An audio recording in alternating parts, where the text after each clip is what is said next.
We're all good. All right. Good morning, everyone. It is 9:02, and I would like to call the special meeting of the Board of Library Trustees, Altena Library District meeting to order. And as such, I'd like to first start off with a roll call. So may I have, let me see here, Trustee Andrews? Here. Trustee Capel? Here. Trustee Clark? Here. Trustee Wilkerson? Here. Great. Thank you very much for that. And as always, the first thing beyond the roll call is the review of the agenda. Has everyone had an opportunity to take a look at the very short agenda? And does anyone have any adjustments to it? Seeing none, may I get a motion to adopt the agenda as stated? So moved. Thank you, Kate. All right, thank you, Terry. And with that, we will do a vote for the agenda. Trustee Andrews? Aye. Trustee Capel? Aye. Trustee Clark? Aye. Trustee Wilkerson? Aye. Great, and an aye vote for me. Diego, do we have any public comments on non-agenda items? We do not have public comments so far. We'll let you know throughout the meeting if anything comes in. Fantastic. Okay, well, this is an exciting special meeting as we are, as a board, entering into a retreat.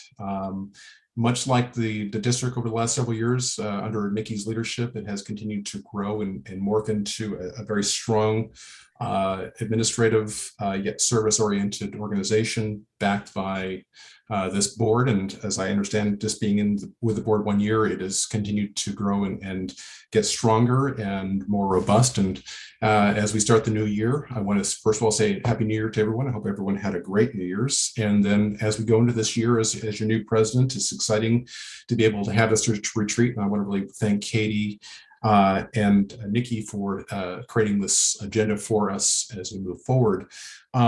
And like any other organization, either you're moving backwards, you're moving forward. And I just know with the trustees we have on this board, I know we want to continue to move forward and learn different ways to be able to provide greater value to the library district, but also the constituents of Altadena. So with that, we were able to bring on Jennifer Quell from North Star Consulting. And basically, we've got 4 hours, I believe, to kind of go through our retreat, and I'll turn it over at this point to Jennifer, kind of give us the ground rules and go from there. Does anybody have any questions before we turn it over to Jennifer?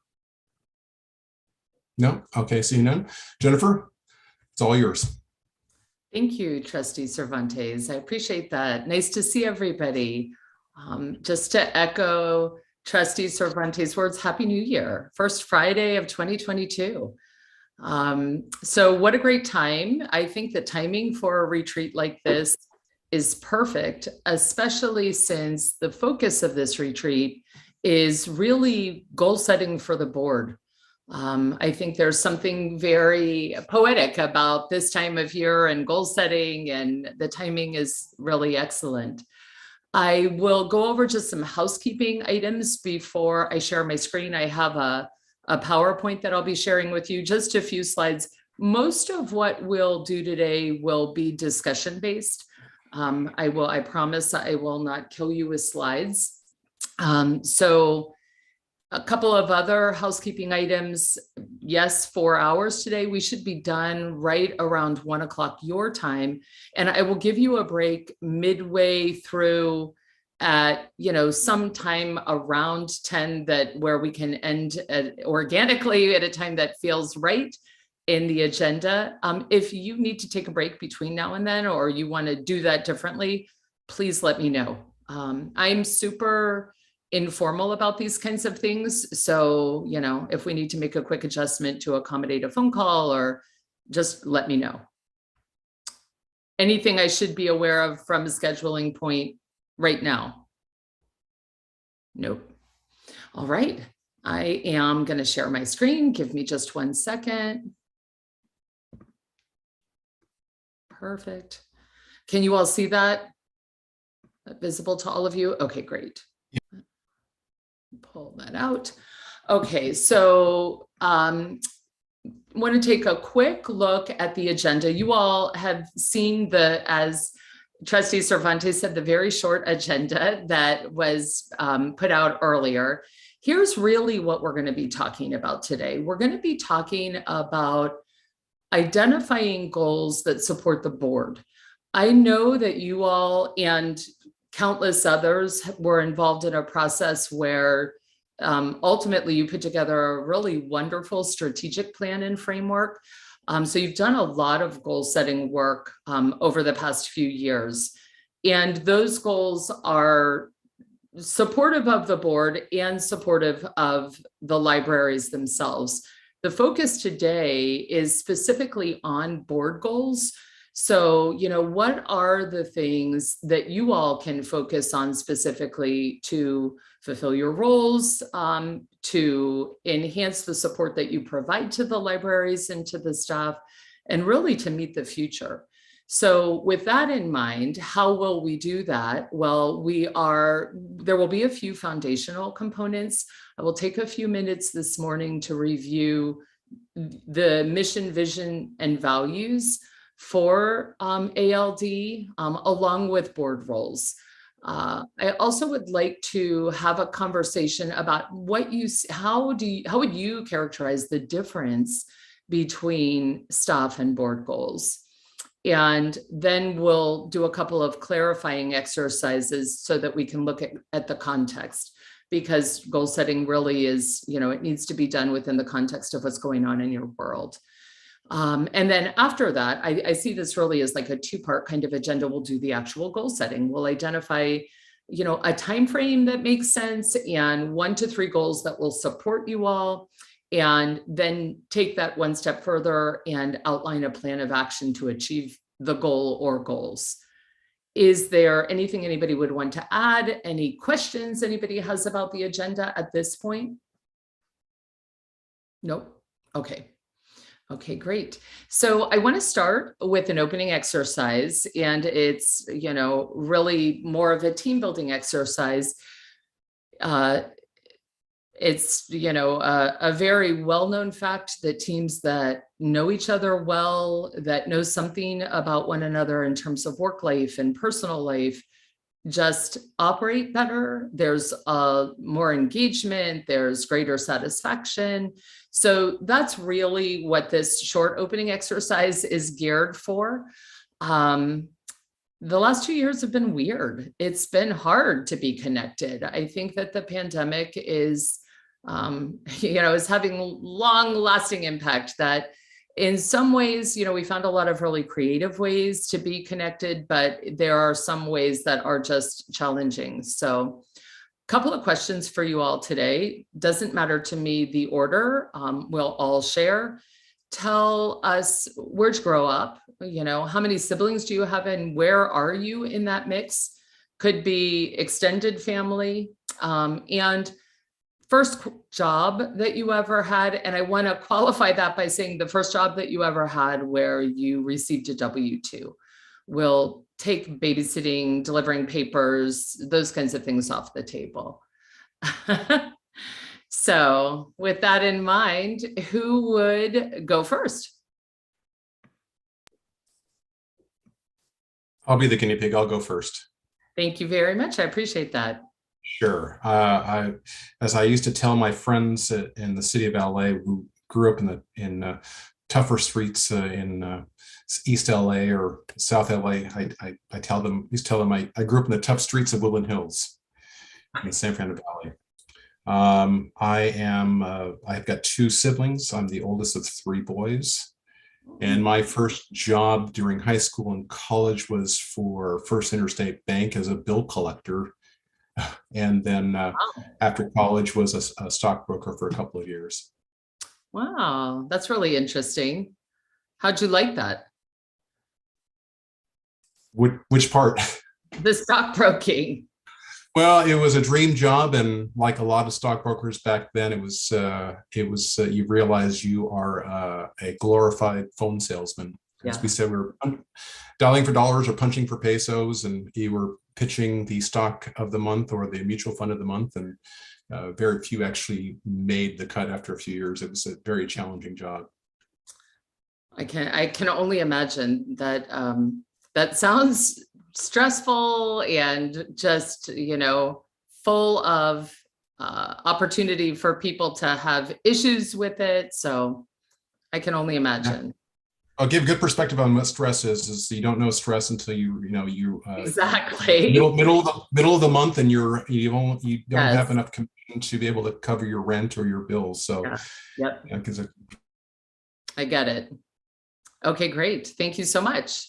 Who's next? Hi, Camila. You made it safely. Glad to see you.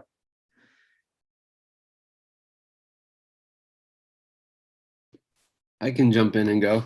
Thanks, Trustee Capella. Appreciate that. So I grew up in Connecticut, didn't leave New England until moving out here to Los Angeles at 24. Wow. I only have one sister, but most of my parents' families, extended family, all grew up in the same area of Connecticut. So lots of cousins, and my dad was one of 6 with a very large range in age. So I've got, uncles and stuff that are like the same age as me. My sister is younger than me, still lives in Connecticut. My first job was actually roofing. I had a next door neighbor who was a contractor, and I started working for him on the summers at a pretty young age. So, wow. So what brought you from Connecticut to California? I'm not a particularly big fan of Connecticut. Okay. And at the time I moved out here, there was a lot of job opportunities. So I work in labor relations, and there was just tons of job opportunities. So came out here, and I've been out here 18 years now, or 18 or 19 years. Yeah. Wow. Something I notice about people in California is they rarely leave. I have a kid who moved from Miami to LA, and I think I'm never going to get him back. So, all right, great. Thank you. Who's next? Trustee Wilkerson? Yep, I can go next. Thank you. So I was born and raised about a mile from where I live now in Altadena. Wow. Yeah, I live around the corner from my childhood home. It's on Olive Street, and it's on my walking route when I walk, and I always take, every time we pass by with the family, I'm always, this is the house I grew up in. So it's really, I'm really sentimental about Altadena. I have never left. I went to Los Angeles for college and then came back to work here, and then bought a home here. So I love it here. I have 6 siblings, and I like to say in the middle and also the oldest, because my mom had one set of kids that were 2 older brothers and 1 older sister in her first marriage. And then she had a second set of kids. And my sibling was probably about 12 when then she had a second set of kids. So I was the baby. And then I am the oldest of the second set of kids. So I have 3 younger brothers under me. Wow. And yes, so it's an interesting dynamic being the youngest and then also being the oldest. And the first job that I ever had was at Loma Alta Park, working at the pool. I was the one that took the little bags with your clothes in it and gave you a pen, so that you can, I don't know that they still even do that anymore. They have lockers now. But yeah, I worked at Loma Alta Park Pool every summer that I could, starting at, I don't remember, pretty young age, but yeah. So I have strong ties in Altadena. Yes, indeed you do. And that pool is still there? It is still there. I learned to swim there, and my son learned to swim there. So it's pretty awesome. Yes, that's great. everybody says you're not an Altadenan until you've helped put up Christmas tree lights, but I think we just discovered that it takes a lot more than that. Yes, because Yeah, I've never put exactly. up out the Christmas tree lights. And when you say put up lights, is that on those trees that line the road? Okay. Yeah. Got it. I imagine that's beautiful. So, all right. Who's next? I can go next. Okay. Thank you, Trustee. So I grew up in Mobile, Alabama, which is on the Oh. Gulf Coast. I assume everybody's like super familiar with Alabama and all of its major cities. But if you're not, it's about 2 hours. It's about 2 hours east of New Orleans. So like just on the Gulf Coast, it shows up on every hurricane map ever. So I grew up there. My parents originally were from California, from the Bay Area, but we moved around a lot. Both my parents were in education, and so we kind of moved from university to university when I was a kid. But I spent most of my life growing up in Mobile, Alabama, went to college in New Orleans, so just right there on the Gulf Coast. I have one younger brother who is in DC. He just had his first child, so I am constantly checking my phone to see if there are new baby pictures. She's about 4 months old at this point, so we're all really, really excited. But I'm the oldest sister, big oldest sister energy for me for sure. And when you said, Jennifer, what's the first job that you had that had a W-2, I was racking my brain to think if I've ever gotten a W-2 in my life. Oh. And I realized that there was only one very brief 3-year period where I actually had W-2 employment. And the rest of my life, I've worked either as an artist or a musician or a dancer or, various forms of employment. But my first job I ever had, I started playing, my parents were both musicians. And so I started playing the harp when I was a kid, and I was like classically trained and stuff. And I was playing like weddings and receptions and stuff. And you can imagine like dragging a big giant harp to these like big Southern plantation houses to play parties for for fancy people. But that was what I started doing when I was about 14 or 15. And I, worked all the way through college and played. So yeah, but I could only think of one W-2 job I ever had. So I don't know. This is not helpful. And out of curiosity, what was the W-2 job? So it was, so the thing that brought me to Altadena was after I did my PhD work overseas, I came back and I taught at Caltech for 3 years. Oh, wow. So I had a postdoctoral fellowship at Caltech in the humanities division. And that was my 3 years of W-2 employment.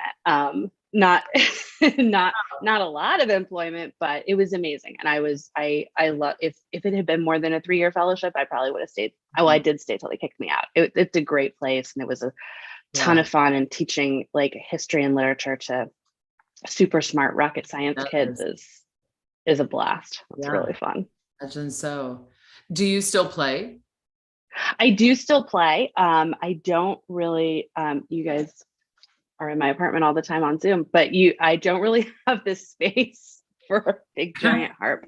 So I have a couple of little ones, but yeah, I still play. Oh, that's awesome. Oh, I always say that I can be I love music, but I have zero musical ability. So I'm the DJ. You too, Trustee Wilkerson.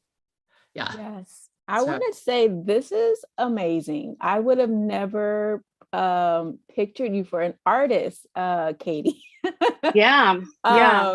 You're so scholarly. I don't know, when we talk, I would have never thought you were a dancer or a musician. So this is really cool. I love this. Oh, thanks. Yeah, it's I met my husband dancing, and we the two of us joke sometimes that we're the outliers in the artistic community, because it was the way my current company got started. Was we had a bunch of artistic friends who were like, wait, how do you like have a website or get paid on time, or like how's any of that working? And that was sort of how it came into being. But yeah, my grandmother she's a watercolor artist. She was one of the first plein air watercolor painters in California, and who's a woman. And so yeah. Yeah, that's awesome. Who knew? We're learning. All right, Trustee Andrews, I think that means you're next. Yeah, I guess I'm on. This is great. I feel like our second level of diversity is being unveiled here, which everybody's had something that surprised me a little bit. So I'm going last here. Where I grew up was in Monrovia and Duarte, mostly Monrovia, went to Monrovia High School way back in the day. And my siblings, I have 3 brothers. They're all younger than I am. And that puts where I am in a mix. And the first job I ever had, I remember the day I was eligible to get my work permit, I was 15 and a half. I got a job, which I knew existed, at the City of Hope in the dietary department. And that was a terrific job. I stayed there for a long time through high school and through part of college as well, because they were flexible in the hours. And you could learn a lot, and you could also really, see, people that were in need and in dire situations and so on, how they were treated, how they needed to be treated. And that was really a rewarding job for me. Wow. So, little more straightforward, a little more boring than some of the things I've heard. No, not at all. I think that's super interesting. So, well, thank you. Okay, I will tell you that any protocol, parliamentary protocol, those kinds of things, if I, go out of the lane, please somebody pull me back. I don't know this world as well as you do. So if I err, please correct me. I want the advice. Nikki, can we ask you to participate?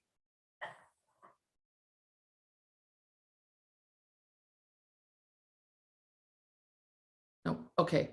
Oh, yes, you can. I'm sorry. My Zoom disappeared somehow. Okay. Sorry about that. Oh, no, it's okay. So I was born in Minnesota, in a very, very small town. My parents went to school together from kindergarten. My mom said she had to walk my dad across the street. So they've known each other their entire lives. Wow. Similar to Jason, I not only do I have 3 siblings, I'm the third of 4. And similar to Camila, I'm the oldest of the middle, because my parents had my first 2 siblings. They are 8 and 6 years older than me. And then I came 6 years later, and my sister's a year younger. So I definitely understand that feeling of being a middle but oldest. Most people think I'm an oldest. But my mom had 5 siblings, my dad had 6. So I have 8,000 cousins. Oh my goodness. Wow. And I always say that my parents had to move us because I couldn't have married anyone in town because it was related basically to everybody. But interestingly, we moved in high school for my mom to get her master's in library science in Arizona. She chose a sunny place far away from the snow. And we really never looked back, to be honest. After she got her master's in Arizona, we moved to Las Vegas my sophomore year. So I grew up, I've been in Las Vegas basically most of my life because we moved there when I was 16, but did grow up in a town that had less people than the high school I went to in Las Vegas. So it was an interesting situation. Yeah. My first job, I figured out really young, I didn't like babysitting at all. I barely liked watching my sister's kids. So I got a job at the Renaissance Festival in Minnesota when I was 12. Oh, wow. And it was just the weirdest thing. They had 12 different color tickets to get in, and they had us sort them into boxes. Don't ask me why. I'm not sure what purpose that served, but I worked one day of the weekend, and we got to have they gave you Renaissance money to spend. So I got to go out to the festival and get something good to eat and see everybody. Yeah. After that, I worked at an apple orchard, but mainly through college, I was a food server, which I think has really benefited my career because I really am customer service focused, as well as like making sure things are streamlined and done efficiently, which isn't always the case in a lot of libraries, to be honest. So yeah, I think, is that all the questions? That's all the questions. Okay. Awesome. Thanks for asking. That was kind of fun. All right. And Diego, I don't want to leave you out. Since you're here, I want to get us all. Okay, definitely wasn't prepared, but okay.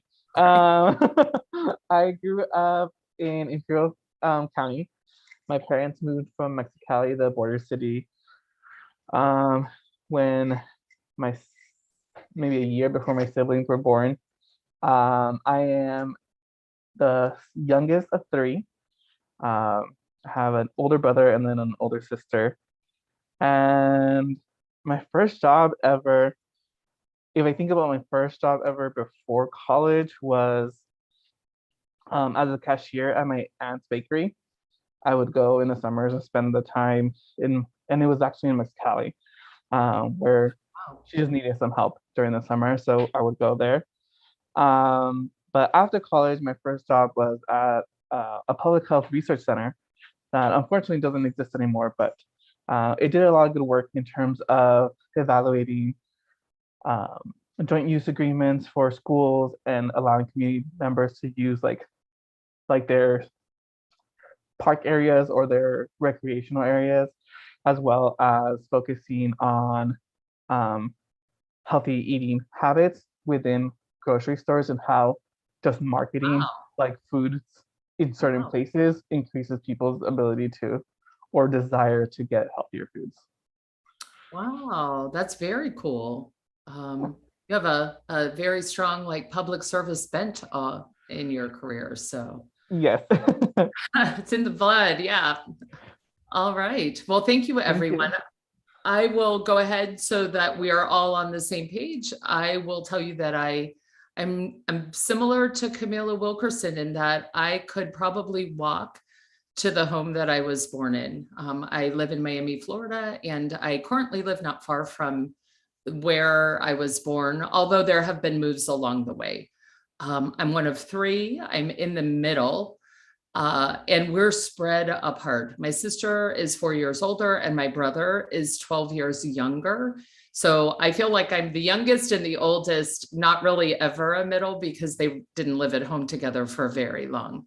And first job, like Nikki, food service for many, many years. And I don't think it's quite as stressful as stockbroking, Trustee Cervantes, but it's up there, I'm telling you. So, all right, everybody. Well, thank you so much. I am pleased to get to know you a little bit and excited to move forward with the agenda for today. So I have had the opportunity to talk to you all in advance of this, in the past. And one of the things that surfaced in our conversations, and it was interesting because it was nearly unanimous, is this interest in establishing board-specific goals. And so that's going to be the focus of today. As context setting, as I mentioned earlier, I want to just steep ourselves in the mission, vision, and values of the district. I think, your strategic plan is phenomenal. I really enjoyed reading that. And so wanted to take a look for a moment at what you all have charted as you think about your future course, right? And so for ALD, the mission is bringing people and ideas together, which is so long lasting, right? I think there's such great potential and future in that. There's nothing limiting about that mission, and that's hard to achieve. So kudos to you all for all of the work that you've done. In terms of vision, what you see when you look forward is an Altadena where we are all learning, growing, and thriving together. And the values, the organizational values that you all set are equity, innovation, and empathy. So as we move through some of the exercises that we're going to do today, I'm going to circle back around to this. So I just wanted to do just like quick look at these things. Strategic priorities, we are curious, we are connectors, we are neighbors. What a great place to come from. And then I was looking through some of the documents that you all have online, and I won't read this slide to you, but I wanted to take a quick look at how your supportive framework characterizes the role of the board. And I know that you've done a lot of work in defining the mission and vision for ALD, and you consistently guide and advise Nikki and staff on, how to steer this ship. I know that there's been a lot of strategic planning and all kinds of things that have been set. So, wanted to review that. And I know that you all are looking for new ways and consistently advocate for the community. The other two bullets that you see here really just talk about your authority as a group, not as individuals, and your commitment to, complying with legal requirements. So just wanted to take a quick look at that before we move into the next things. Sorry about that. Okay, let's stop the share for a second. And with that little bit of context, and we'll do more of that in a minute, but with that little bit of context, I'm curious as to how you would articulate the difference between goals for the board and goals for the libraries. I want to have that distinction really clear in our minds before we move forward. So, and this is, open discussion. What do you guys think about that? We're talking about setting board specific goals. How is that different? Well, I'll go first. Okay. I think our job is to make sure that there's a panel of people with experience that can help make good decisions about where the library is headed. And of course, we're all going to be advocates for the library because we love the library, et cetera. And really, we're sort of like a brain trust, for lack of a better word, that ideas can be bounced off and techniques and procedures and so on. And hopefully, in our cumulative experience as a board, we can analyze that and make decisions that help the director, chart the right path for things. So I view us as a group of advisors. Like if we worked at the White House or something, we need the people behind the scenes trying to take care of what new policies might be and so on. Okay, great. Thank you very much. That's really helpful. Okay, that's very good. That's helping establish a really helpful mindset. Who else? How else do you see the difference between library goals and board goals? Trustee Clark, you're off mute. And is that because you want to say something? Sure, I'll say something. Okay. It's like when you sit in the front and you make eye contact with the person and you're like, oh shit. So it's so interesting. I'm pausing because Terry, I'm reflecting on what I'm hearing you say about the way in which, you think of us as serving as this, kind of group of advisors. And I think I definitely agree with that.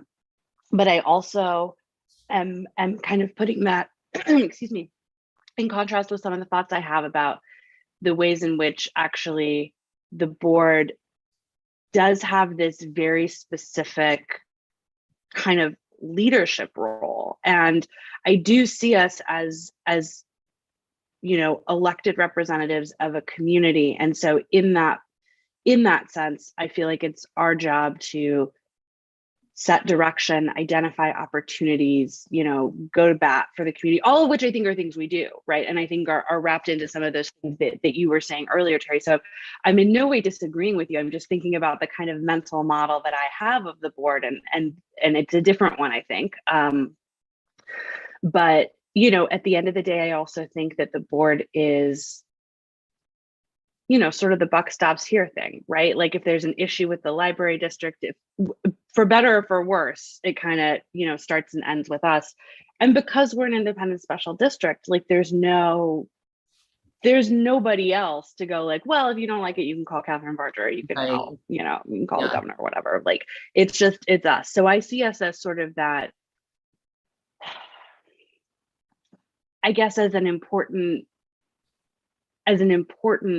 sort of place of civic accountability, I guess, for the library district and for the community of Altadena, for people to say like, hey, I think this is working, or hey, I think this isn't working. And so I guess I have a more active model of what we do. Mm-hmm. Okay. Okay, great. What else? Well, I mean, to come back to your question of how do library goals differ from board goals, right? So I think of, I'm just speaking for myself, but I think of library goals as operational, right? We're going to achieve these operational aims, but those operational aims are in line with direction the board has set. Correct. So they're not just random, right? They Right. come from that set of priorities and values and goals that we've all outlined as a board. So in some ways, I think board goals can be more difficult, right? They're more difficult to nail down. They're more difficult to articulate. Obviously, like hopefully that will be part of our conversation today, because it's quite hard to do. Yes. But I think, if I were thinking about what do goals for the board look like? Well, for me, it's things around like increasing the visibility of the district. I mean, we've all had conversations with people who go, oh, I didn't know we had our own library in Altadena. That's cool. I thought we were part of the county. But it's also, I think finding ways to continually align with that mission of bringing people and ideas together in the sense of, sorry, Amazon.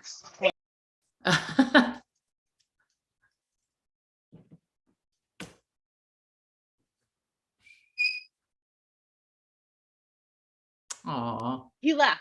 He's done. He left. I know. Okay. Sorry. I've lost my train of thought completely. Oh, right. Operational goals versus sort of what I would say is almost aspirational goals, right? So I kind of think of it in those two senses of like, here's where we want to be. And here are the ways in which the five of us can help get us there. And part of that is exactly what Terry's saying, serving as advisors and a brain trust to the director. But part of it is also, I think really being imaginative and open-minded about what could be possible. Okay, great. Okay, that's super interesting. I'm going to circle back around on that. Trustee Cervantes, you had your hand up a minute ago. Did you want to add something? Sure. I mean, it's basically on, I echo what Katie and Terry are stating. I mean, first and foremost, because we are in an unincorporated area, we are a special district. It's the board's responsibility to ensure that the library is performing, certainly adhering to its fiduciary responsibilities and the like, because if, I think, without getting too much into the weeds, is, there's certainly a perspective or a perception of Altadena sometimes. And I think that the best thing that we can do, the first and foremost, is to do what we have been doing, and that is ensuring that when we bring in an excellent director, and then provide the framework for accountability, transparency. That's first and foremost. And I think we've established a great set of ground rules for that, looking at policies, looking at from a perspective of the budget, community engagement relative to Measure Z, and as we move forward, that part is critical. Then the second piece of it is, and it's not just two pieces, but certainly it's being the advocate on behalf of the constituents of Altadena, as we all live in different parts of Altadena, and speak to the needs of the community through the library, and provide and foster ideas and different ways of providing services, different maybe programs, ideas, and making connections for the district director, setting those goals, working with the director to set those goals, but with the input of the board, with different ideas that we may share and have we agree upon, that we think that Nikki may need to go and supplement her approach and add something else that we all agree that we think that the community wants and needs, and make the connections as far as potential resources or working with her to get the resources, things of that nature. So I see, first and foremost, it's that fundamental piece to ensure that there's accountability for the library and on behalf of the constituents of Aldina. And then second piece of it is really kind of making those connections. Okay. Okay, great. I have a couple of thoughts that I want to share, but I want to make sure that I hear from everyone who wants to contribute. Trustee Wilkerson? I would just say briefly that the thing that came to mind, the first thing immediately came to mind was macro versus micro in terms of thinking about board goals and, or the district or library goals in terms of,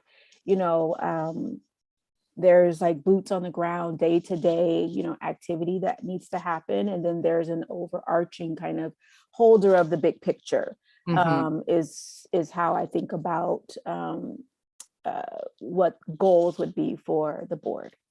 Okay. Okay, great. That's really helpful. Thank you. Trustee Capel, did you want to chime in? No pressure, just don't want to jump ahead of you. Yeah, I mean, everybody knows I'm the quiet type. No, I mean, I guess the only place where I would see a need for a difference, to be honest with you, is just the goals and like how we function as a body. Because I personally feel like our goals and the library goals should be the same, right? Like that's my view, unless we're talking specifically about like what is our goals as a body as far as how we function and how we can be effective. Because as far as what we want to see the library doing, what we want to see ourselves doing, I agree with everything. I frankly, but and a lot more, right? Especially in Altadena, where we are the only elected governing body, right? Like, public libraries in general, I think, in my view, have to be very activist in advocating for their communities.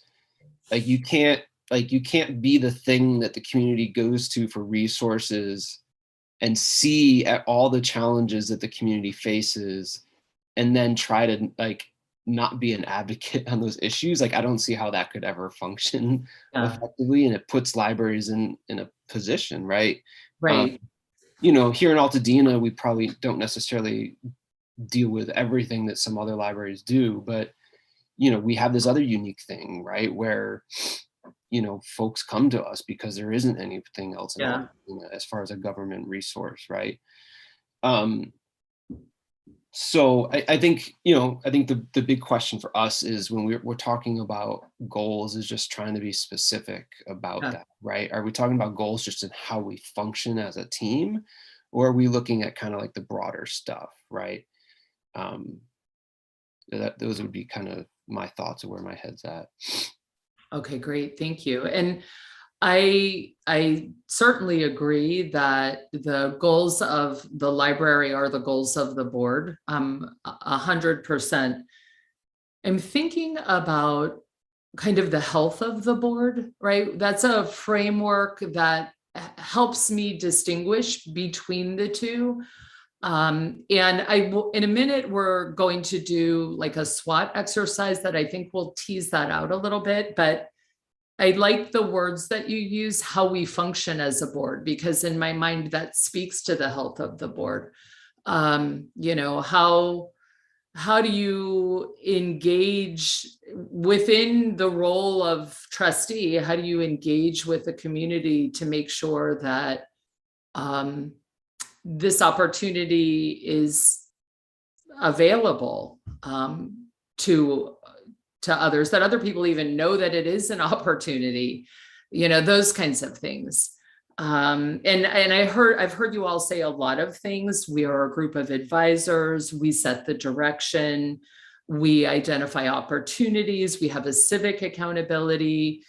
We can't see people come in like we do day in and day out and not advocate And of course, we make sure that we have a great director in place and there's a framework, and we make sure that the budget is supportive of the goals that we set and being tended to in an ethical way. So all of these things are part of it. I think that especially as I read through your strategic plan, as I look at, and I would be very happy to pull up, like you guys have a page that has fantastic, like here we are, this is what we're going to be doing moving forward. And it's rich and robust. And all of those things I understand were built in collaboration, right? They were co-created with the board and the staff and patrons and the friends and everybody involved in the community.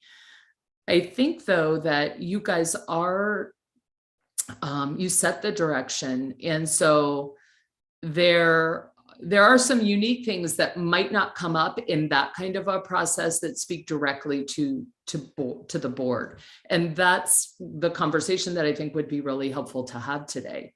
Thoughts on that?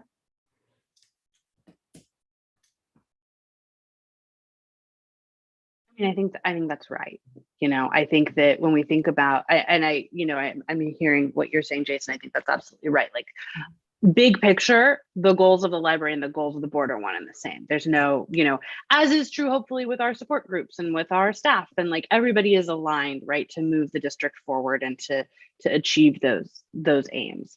But I think that it gets a little bit, it becomes more vague very quickly when it's like, okay, what is the staff of Youth and Family Services doing to achieve, our strategic priorities? We have a great answer to that. And, Nikki and her staff are very on it. And they're like, here's our plan, and here's the thing, and here's the budget, and here's the deal. But if you ask, like, what are we as a board doing to achieve some of those same goals, I think that it gets a little bit more vague. And that's the space that I see opening up. Where I think we have an opportunity, right, to define that a little bit more clearly. Yeah. And on that as well, when we talk about, we're part of our responsibility is to represent the citizens of Altadena and what their needs are. So aside from us meeting all the time, what are we doing to get that information from the community? So maybe that's an action item. So, that's a goal, whatever that may be. So but that's certainly one of the core principles of what we are, why we're here, and how are we achieving that, perhaps. Absolutely. Thank you. Trustee Wilkerson? Yeah, I was just thinking that's a really great point, Katie, and it reminds me of in my work in mental health, for example, we will have, our clients will have treatment goals that they hope to meet. But then when we actionize their treatment plan, the peer support has a specific role and intervention that they will do. The therapist, the clinician will have a specific, their actionable items. The rehab specialist. So it really, I like the way you put it that way in terms of like, how are we the board? What is our actionable items that support the goals that, the library has set forth?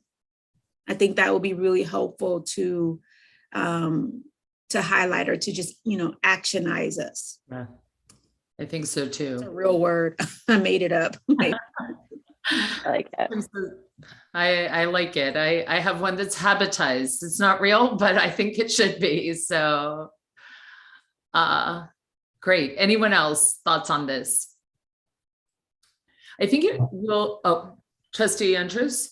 Sorry, did someone beat me to the? No, not at all. Just a couple of things that you, Jennifer, mentioned, and also Jason touched on it about the collective effort of the board and sort of the health of the board and so on.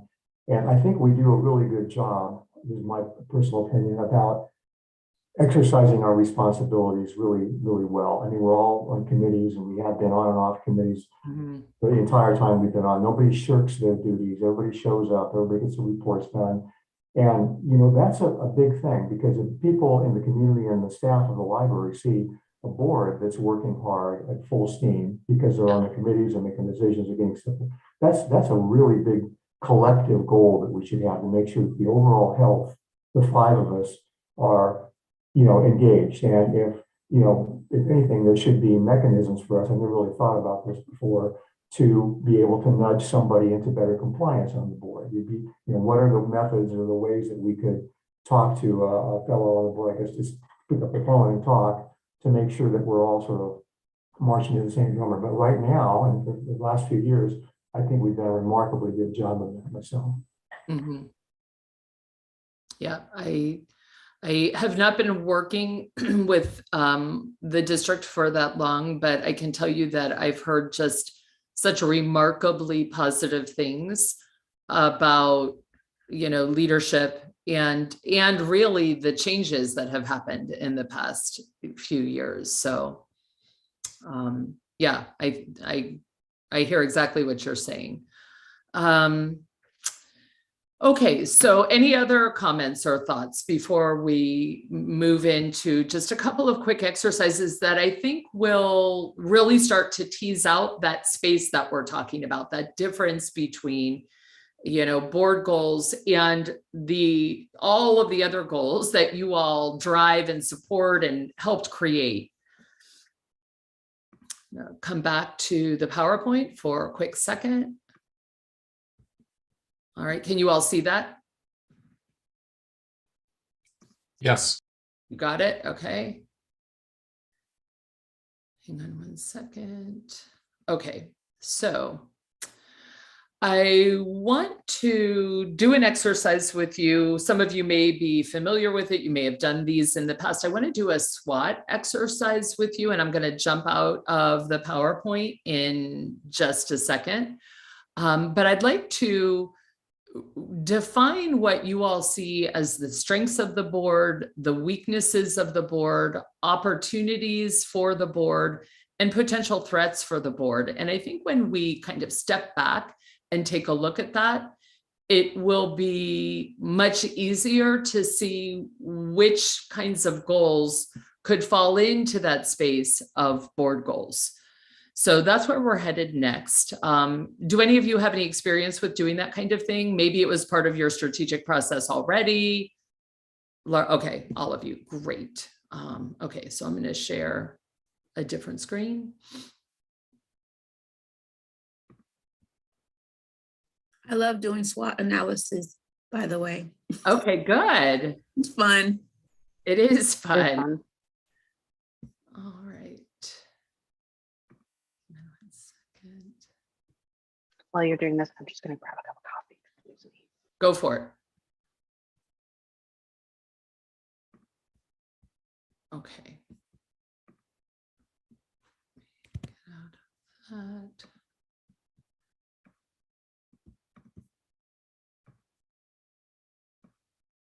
I don't know why you guys went away from me. I can't see you now, and I don't like that.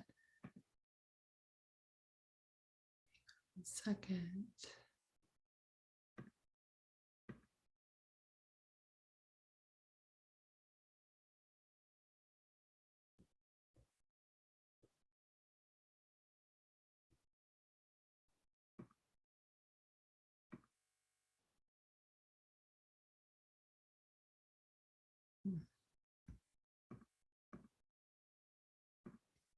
Give me 1 second.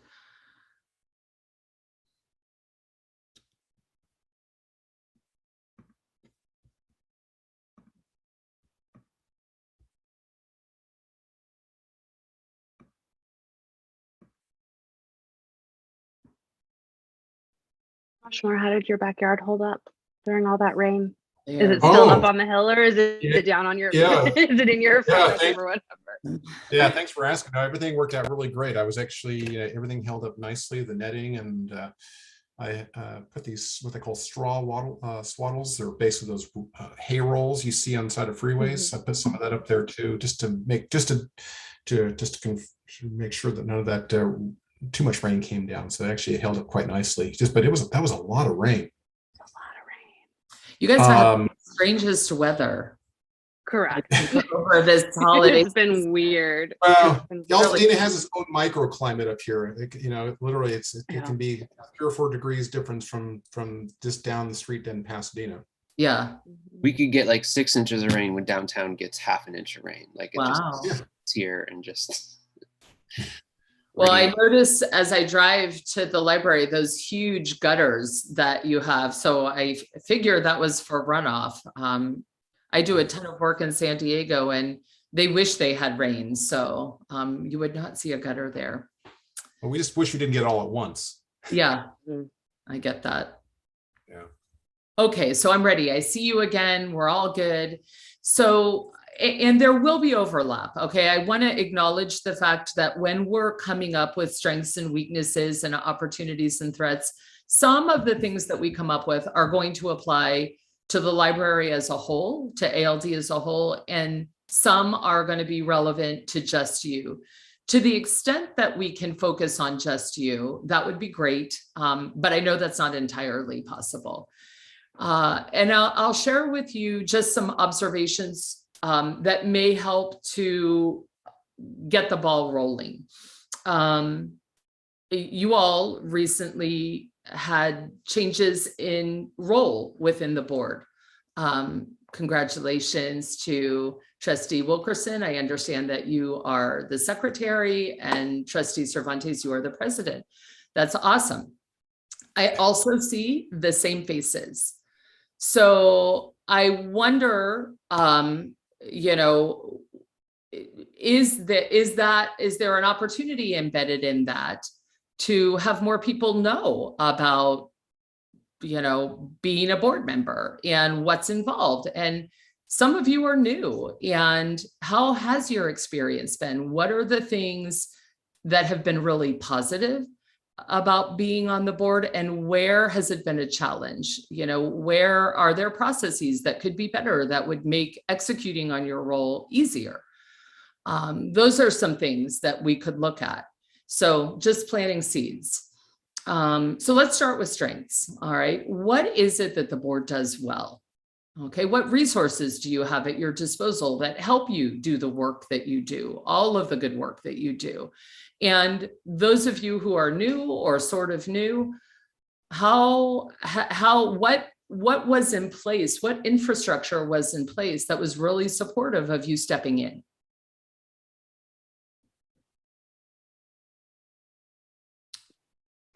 I'll jump in first. I think Great. as far as what we do well, I would just echo what Terry said earlier. I think everybody on the current board puts in, you know, as much time as they humanly can. I would venture to guess some of us probably sacrifice some personal, professional time we maybe shouldn't, and go above and beyond. I think that's probably one of our greatest strengths right now, is we clearly have 5 people that are very much dedicated to both the community and the libraries. That's great. That's, you know, that's 90% of it. That's awesome. Okay. I would just add a caveat to that though. Like, okay. I would argue that the community sees that, and like this kind of weird consequence of that is there's less engagement now with the board, at least publicly, than there was when like all this bad stuff was happening. Right. I mean, maybe it's kind of like Yelp reviews, right? Like people don't do it unless it's bad, but I would just like, that's one thing I think we should just keep in the back of our head of like, how to like, just be aware of that. And you know what I mean? Do you think it's a byproduct, Jason, of you know, having to do our meetings in you know, virtual, in the virtual world versus being in person? Do you think if we were in person, do you think that would be any different? That's a good question. I mean, I could think of a couple of specific people that would probably like come to the board meetings if they were in public, like if it wasn't for COVID. But I like, I don't know. I mean, I kind of like just feel like people, like the community feels like we're doing great things. They feel like, you know, the board is, they view the board the same way we do, I think, at least. They're not worried, right? And so they're kind of like, well, like, you know, there's no need for us to be involved in oversight and paying attention to all this stuff because the board's doing the right thing, the library is doing the right thing. You know, but I think we need to have a long view of like, you know, hope, like it shouldn't be the same 5 of us 10 years from now. right? Like we kind of have to have like some succession plans and leadership Right. ideas. And, Mhm. you know, Yeah. that's kind of like a healthy part of democracy too, right? Is to have as many Right. people as possible engaged. Yeah. Mhm. Yeah. And how do you engage the public in those kinds of conversations within the boundaries of your role? You know, I think that's part of the discussion today. So, Well, and I think that, I mean, I'm thinking back to the times when we were in person, and there were plenty of board meetings where that community room was pretty echoey, like there was nobody in there. And I think that, you know, right, it's obviously the case that when there's drama or when there's controversy or whatever, people are going to turn out. And we've seen that even with our online meetings, right? That there are people who are going to make public comments and voice their opinions when they're when there are opportunities, you know, that they feel strongly about, and that's wonderful. But we usually don't get that kind of engagement around like the mid-year budget adjustment meeting, which, you know, who could blame anyone? That is the function of representative democracy, is to say, you go care about that, I'm gonna like right. do my life. So to some extent, I think that's okay. But one of the things that I'm aware of, and I think that doing everything virtually has made me more aware of it, is just how intentional we have to be about asking for that engagement. Because I think people don't know, right? When there's controversy or drama, they're like, I'm not Right. to tell you why you're an idiot, you terrible, you're which is easy to do. There's an easy, everybody kind of knows what that looks like. But when things are going well, or when there's not a problem, what does that engagement look like? How do you do it? Where is the forum for that? And I think that one of our jobs, and I don't know if this is maybe this is an opportunity, is to identify moments where we can really ask for that input and that engagement and get people involved. Because like realistically, they're not going to come to every board meeting, nor should they. Like if they want to watch them on YouTube, they can, but I don't know that it's a good use of everybody's time to, you know, that's kind of what they ask us to do, is to go do Right. that work. But I do think that there are ways to be intentional about the ways that we ask for participation, and make that easy and accessible and clear and fun, and that there's a one-to-one relationship between what people are saying and what we're doing with that information, that input or that engagement. Mm-hmm. Okay, great. We're hitting a lot of the quadrants. What else? What else are you guys especially good at? I think that they're diverse. We have a diverse, excuse me. Go ahead. Go ahead, Camille. Go ahead, Camille. I wanted to say that one of the things that I'm always impressed with is how just intelligent everyone is, and just well-versed and just the knowledge base is really impressive to me, that all of you have to offer. And one of the things that Jennifer and I talked about is like, I'm not really sure sometimes what I have to offer, because, you know, everyone is so super, just really intelligent. And I'm just always really impressed by just listening to you all speak. I'd like to jump in on that, Camilla. You offer so much, and I think the same thing sometimes, since you are born and raised in this community. I mean, you know this community better than any of us. So, and me with, you know, not knowing libraries that much at all, I have a different perspective. So we bring a diversity and different talents to the table. So, you know, that's the beauty of this board, and how it's consisting of. It's got a little bit of everything. So it's wonderful. I'd say the weakness maybe in it, I'm not sure this is the right place for this, but it's, you know, we talk about engagement. One, if we want as a board, you know, we've got the library, it does its community outreach, but as a board also, we want to make sure that there is people interested in being board members. As Jason was saying, we shouldn't be here 10 years from now and maybe the same people. We should want people that want to get engaged and involved and be the next set of board members. And maybe the feeder system is the foundation, or the friends of, or, you know, or reverse. But part of, when we talk about engagement, so great. So I live where I particularly live, nobody really knows about the library. And I've lived here for almost 11 years. And it's like, until I told them about that, but really nobody's really that engaged or involved. And part, I guess, what we need to think about also is when we talk about engagement, what is our message? What level of engagement do we want of the community?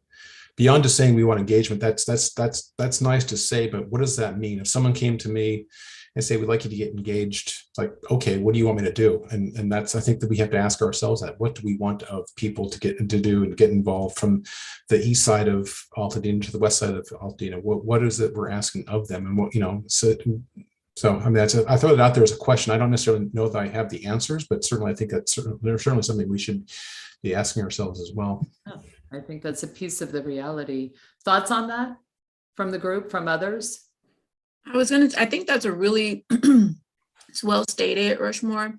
I had a conversation with a friend, and she's like, oh, you're on the, the board of truth. Like, what is it that you do? And just trying to, just making sure that I even had the words to really explain, what it is that we do. And if, this was around the time where we were looking for members to join the board, and just trying to give her like a job description off the fly was, was challenging to me. And when I did, it was helpful that I had ever even said the words, because I hadn't until that moment, had not been responsible for actually telling someone this is what the job description looks like. So I think it would be, without having to go back and, read something on the website to be able to explain to someone, right. You have it, I have it in my head, but to actually have to speak it and, really conceptualize it for someone else was a challenge for me. Yeah. That's a great point. Okay, great. What else? I wanted to get back just real quickly to strengths for a second. And one of the things I think we do well as a board is that I think we are on the right side of the line between advising and managing the library. In other words, what the activities that we do, I don't believe interfere with the goals that the library is trying to pursue, if you see what I mean. So, and I think there's some real tricky balance right there to make sure that as a board, we're not too overbearing on what the policy should be every day and how things should be run, but we're not disengaged at the same time. It's a really fine line in my estimation to walk.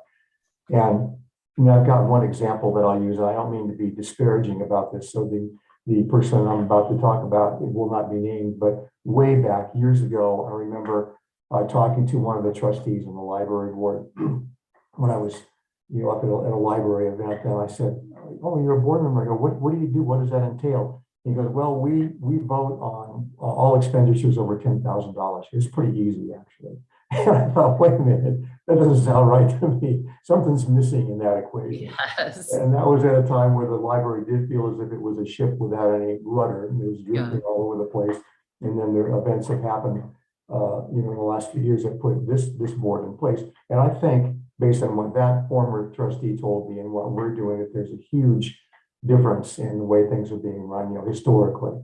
But I am happy, please somebody tell me if I'm wrong about this, and you especially, Nikki, that we don't seem to be meddlesome at all as a board in what really should rightfully fall to staff and the actions that we have. I agree. I agree also. Well, I also think like part of that thing where I think we do a good job of walking that line that Terry's talking about is, I think we all agree, our role is not to be managing, we don't manage the staff. That's not our role. But I do think as a board, we do a very good job, advocating for the staff where we think it's necessary, right? Just in how, especially during the pandemic and just at board meetings, asking questions, right? To make sure that we've got the right policies in place. But then also being cheerleaders for the staff, right? Like I love like every board meeting, it's obvious that all 5 of us have like, read the reports and like highlight all these great accomplishments, like even when it means like staff are moving on because they've earned a degree or they've done whatever. And just being those cheerleaders for the staff publicly in the community too. Like I'm really proud of us for taking that extra effort. I can think specifically being so proud of this board when we took on that very controversial library policy relative to returning to work, and it was obviously they're very controversial, and people still may be upset at the board as to the decision that we came down with, but the thoughtfulness that the members engaged in, to weigh the options and protecting the interests and the health of the employees, while also looking from the lens of the library patrons. I thought it was an exemplary performance by the board and the level of engagement to represent the library. Yeah, that's great, and that's got a very high degree of difficulty. So congratulations to all of you on that. That's wonderful. Well, I think to kind of follow up on I was thinking about that same experience, Rushmore, but one of the things that I think we do very well that is definitely a strength is I think that our decision-making process is robust. It's based on evidence. When we feel like there's not enough evidence or not enough information, I think we're pretty good about saying like, this seems cool, we'd love to do it, but we don't know enough. Can we get more? And we have a tremendous resource in Nikki and her staff that, and all the experts and consultants, and I mean, even the fact that Jennifer is here, I think with us is an example of this, where we're able to say like, hey, we want to do this, or we want to understand this or make a decision on this, but we need more information. And I can't think of a time where we haven't been able to get there, within whatever time frame it takes. And so I think that process is robust, and it's also hopefully pretty transparent. Like I don't think that, trying to put myself in the perspective of somebody who's looking from the outside, I'm hoping that there's not ever a sense of like, well, I don't really know what's going on here. Right. Or a sense of rubber stamping. There's some, yeah. Like we might not be great at, doing some of the storytelling and messaging we need to do on it. That's a separate issue. But I think if you're there in the room or, watching the discussion, hopefully how we get from point A to point B, whether you agree or disagree with that, is a clear and reasonable process. Yeah. And I think that's I think we have done that really consistently. And I think it's a huge strength. I think putting norms in place that ensure that kind of thing is something we should think about, because I think we've kind of gotten there, because we've got a great group of people, and all of you are smart. Yeah, you're all smart, conscientious, like careful thinkers. Right. But that, that's not necessarily like guaranteed. So would it be fair to say that there is some infrastructure that's needed to ensure like the quality that exists now? Okay. I think that well, yes and no, in the sense that like we serve at the pleasure of the voters of Altadena, right? Like, so people can vote for whoever they want to. Sure. And they can vote for people who are like objectively terrible, and that is democracy, and that's fine. But I do think what we can have are like norms and best practices and sort of just guideline. I mean, I'm thinking, Camila, it breaks my heart that you feel like you don't really know what you contribute sometimes, because I'm like, oh my God, we're so lucky to have you and to have your voice. And I think that we have not, as a board, like we collectively throughout the history of the board, there's no onboarding. You didn't really get any kind of orientation, Rushmore, either. You guys just got dropped in. It's like, all right, well, we're doing the Brown Act, so good luck with that, and that sucks. Like, of course there's a bunch of question marks, because how could you just like know that magically?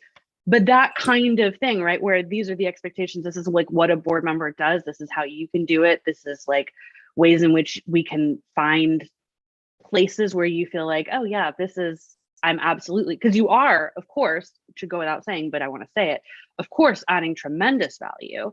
But I wouldn't want anybody to spend however many months you've been in service now on the board feeling that way. And I think that's a structural problem. Yeah.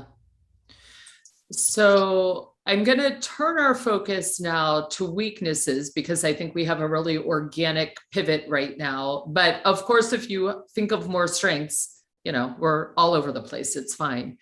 And this is something that I heard too. It seems like you could use some process that helps people ramp up a little more quickly and feel more confident in the role. That's something I'm gathering. What are your thoughts on that?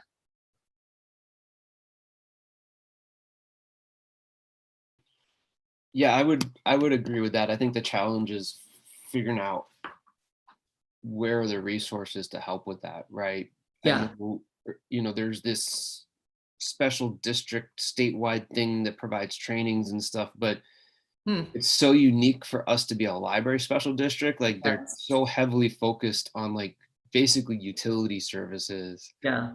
Right. That, you can glean. I know Terry's probably participated in more of that than the rest of us, but like you can glean some basic leadership stuff from that.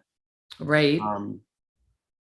But like, I don't know, Nikki might know better. I don't know, like maybe there's more stuff offered through the PLA that we might be able to take advantage of. I'm not sure, Yeah, it's probably something I'd have to research. But again, I mean, I think every district or every board has its own, facets that you have to focus on. So maybe that's something that we as a group in coordination with Jennifer or something could put together. There might be some best practices out there through PLA or ALA, but. Mm-hmm. Well, Yeah. if I could jump in on this one, there is a PLA meeting coming up, and they will have a virtual program in that. They actually have a couple of lectures that sound pretty good about trustees and so on. So the stuff is out there. If we just hit the typical, the usual suspects in terms of websites, CSA, VA, and all that stuff, there's a whole treasure trove of stuff. A lot of it gets down to, do you have the time for it and all the other stuff. But if you're in a learning mode, I think there is, with a little digging, a lot of stuff right at your fingertips that you can get at. Yeah, I noticed that on your website, you all have a Board of Trustees handbook. And there's a lot of really great information in there. It's enormous. So I'm thinking that it might be, and what's great is you have some folks that are new, and it would be easy to check in and say, hey, what would have been helpful, and have like a short version. I think that you have an opportunity there, not only to like that time to competency in the role and all of those kinds of things that matter, but it could be a barrier to entry. Somebody might be really overwhelmed at the thought of, I don't know how to do that. And if you had a really great bridge, you could quell that concern pretty effectively and pretty quickly. And that might help you not have the same 5 board members in 10 years. So. Well, and I think, to speak to that it goes further in my mind than just on orientation and onboarding. Like that is a huge gap, and 100% we need to fill it. Yeah. But I think there's a trajectory, that kind of runs from, I have no idea that the Altadena Library District exists, up to I am serving on the Board of Trustees, right? Yes. And I think that we have, as an institution, an opportunity to build a pipeline that goes all the way down, because not everybody is going to want to be a trustee, but everybody should know, hey, I can come and speak I can put in my 2 cents. I can advocate for things that I care about. If I've got a beef with something or a thought, there's somebody I can go to. And I think that, that kind of varying levels of civic engagement with the board all the way up having that in place is the kind of thing that makes somebody go, well, I can do that. Like I could be on the board, but I think that we don't have that right now. I think it happens kind of, again, like organically during crises, you know, or when people really have issues with the way that things are going. But I think if there were an intentional path for lots of different ways that people could engage, because maybe it's the case that right now, you know, thinking about running or being on the board is not a good fit for you, but 10 years later, hey, it sure might be. Right. And if you can participate at different ways at different times, that to me is hugely important. And it extends that reach all the way down. Yeah, I agree. It's having people enter, you know, at various points is how you keep a full pipeline. So I think that's great.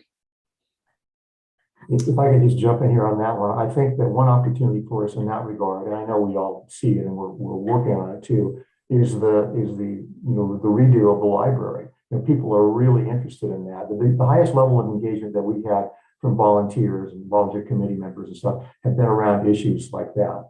And that's an opportunity for us. And when we get the scale model, it sits in the middle of the library about what it's going to look like. And I'm joking a little bit, but you see what I mean? Those are the sort of things that will drive community engagement with what's going on at the library. Because even if you don't know much about it, usually somebody out, you know, most of the population out there knows that there's a library out there. But when it becomes interesting is when there's a change occurring or when there's, you know, when there's a big deal. So it's a good opportunity for us right now to spread the word about that. I know we're doing it. Yes. I'd like to see, you know, more people involved that way too. Yeah, that's great. And again, you don't have to stay in my lane if you don't want to, but anything else from a weakness standpoint? Camila has her hand up. Oh, sorry about that. I didn't see the icon. No worries. I was trying to be polite and wait my turn. I was thinking more of an opportunity. So to drift a little bit out of your lane. My lane, okay. Just popped into my head when Terry was speaking, is around, I guess, marketing for the role. Like, how do we market for, I'm thinking specifically of the Board of Trustees. You know, at my son's school, they're really trying to market specifically to, I think, increase the diversity of the school. And so my thought to them is then you need to speak in the language of that, of any of the particular group that you are speaking to, not in terms of like literally, you know, language, but what is important to that group of people and how will this school and this, you know, what is the word, pedagogy of the school, how will that speak to what different parents want for their kids? And so I think it would be helpful or interesting to have, you know, like the Altadena Library does really great, I think, marketing the library district and what I see, but there's not really a lot to say like, look at this fun video about being on the Board of Trustees, right?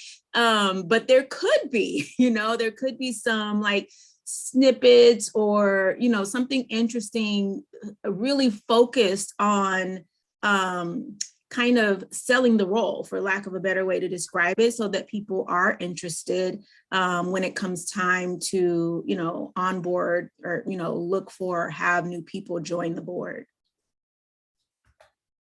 Great. Awesome. Okay, what else? On that same note, as far as marketing, it kind of goes hand in hand with the marketing of the library. And I think that's where we need to help Nikki in the library is, you know, I always thought about, it'd be nice to be able to get a mailing list of all new homeowners in Altadena, and when they move in, they get a welcome package from the library and or the library board, welcome them to Altadena and letting them know about what we do in the community. And that kind of goes hand in hand with the marketing of the role of the board of directors, because if we approach them with the board of directors and they don't really know what the, it's one thing to be a board member for the library, but if you don't even know what the library is doing in the community, I mean, it kind of goes hand in hand. So that's a weakness and an opportunity at the same time, because we don't do a very good job as a board, or maybe it's not even our role, and maybe others disagree with me, but as far as letting people know about the great things that the library does, and maybe it's not our responsibility, maybe it is, but I think that's worthy of a conversation. But it kind of goes hand in hand with also, if people are aware of what the library does, then people also may be interested in helping continue to further those services and programs and the benefits that the library does bring to the community. Mm-hmm. So I have a question about that, Rushmore and the group. Is that your role? Is that within the scope of a board of trustee? I'm not sure that it is, but I know that Katie's got her hand up as well. But I think that as a board member, I think it's our responsibility to advocate, and that could be part of it, and that could be working hand in hand with the library district. It could be with the Friends, the foundation, all of the above, in a coordinated effort. Right. But that's, that I think that we do share some level of responsibility, but I don't think it falls solely on the district, and maybe it maybe more so the library, but collectively, I think we have some role. Katie? Yeah. Oh, no, absolutely. I mean, I think that we are absolutely, that's right in the middle of our lane, that it's part of our job to be ambassadors for the district and to go out and, kind of spread the good news to get people involved. I think that's 100% our job. I think that where it has, from sort of a systems perspective, maybe not happened is I don't know that we've ever really sat down and gone, okay, here's the district's outreach strategy as part of their operational plan for 2022. What is the board doing as part of that, right? Like, I think that we do have, in the same way that staff have a job that they do, and back to what we were talking about earlier, the director has a job she does, and the Friends and Foundation, that we could be folded into some of that more effectively. Because I do think that there are conversations and engagements and relationships that members of the board can have that are different and are helpful for the district. But I don't think we get wrapped into those. And I understand that that's that very murky zone, right, between operations and oversight. And so, but I think we could figure it out. Like, I don't think that that's an insurmountable obstacle. Mm-hmm. Mm-hmm. Great. Okay, great. Oh, I see all kinds of goals emerge from this. Awesome. Sorry, just before we leave on this, I don't know.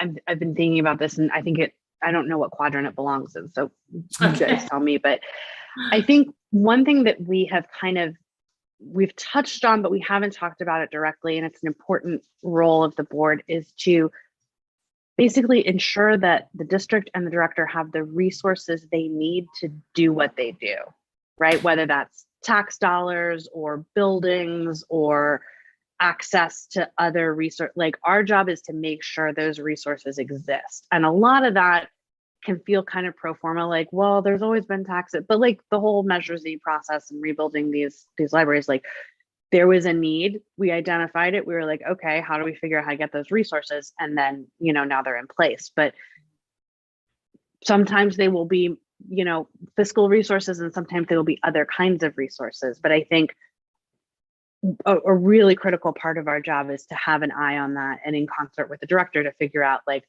how do we support you? What do you need to run this district effectively? What do your staff need? And do we have that in place? And if not, how do we make sure it gets in place? Mm-hmm.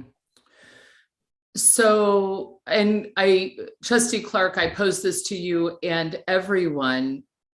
How do you assess how you're doing that with that? What quadrant would you put that in? Or is that a strength? Do you do that well? Does that need some additional effort? What are the thoughts on that from the group?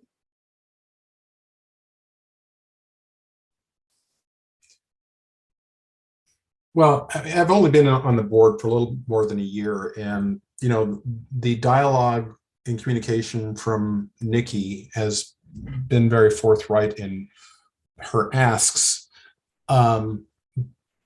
This has been a unique year with turnover, COVID, a lot of focus on the renovation of the two facilities. The only real expansion to speak of has been a Curiosity van and maybe buying a second one. I think that, as far as having unmet needs or not having resources for what Nikki and her staff want, I've not heard a lot from Nikki, and Nikki maybe just saying, no, that's wrong. I don't have enough resources to do this and this, chime in. But I at this point in my limited time here, I've not heard a lot of conversation where there's not we're not providing the resources or not trying to pursue the resources. And I think that if there is certainly a program or a series of programs or services we want to engage in or expand, I think that this board would rally around that and try to figure out ways to work with, the elected officials that represent Altadena to try to pursue those dollars. Katie? Yeah, no, totally agree with that. I guess I was thinking at a slightly larger scale. I mean, I was remembering a conversation that, Terry, I think this was a long time back, because I remember having this conversation with you in person. So it must have been a million years ago. But you walked into the director's office and you had this stack of charts and you were like, hey, I don't know if you guys totally get this, but we're going to run out of money really soon. And you were looking, 10, 15, 20 years ahead, and you were charting our net position and where we are and where we're headed. And that's kind of what I'm thinking of, right? That sort of long view, not necessarily like, hey, can we put on story time? Do we have the budget for it? Right. But more like, what is the net position of the district now? Where are we going to be 5, 10, 15, 20 years from now? And that long view to me, I mean, that conversation that we had has really stuck with me, because you said, I'm looking at this and I've got some concerns, and I'm, maybe I'm not seeing all of it. But yeah, when we went and charted out all the numbers later with everybody, it was absolutely the case. And that really informed the way we structured, some of the Measure Z stuff and some of the parcel tax replacement. Like, that was critical. And I think that, yes, it is the director's job and it is the job of the staff to say, hey, we don't have the resources we need to do X, Y, Z. But I do think it's the job of the board to take that long view and to look ahead into the distance and say, okay, I see where we're going, but I can also see that there might be a bump 5, 10, 15 years down the road. Mm-hmm. So, That's really impressive, by the way, Terry. I wanted to raise my hand with that little thing that Katie used. It's the first time I've used it. So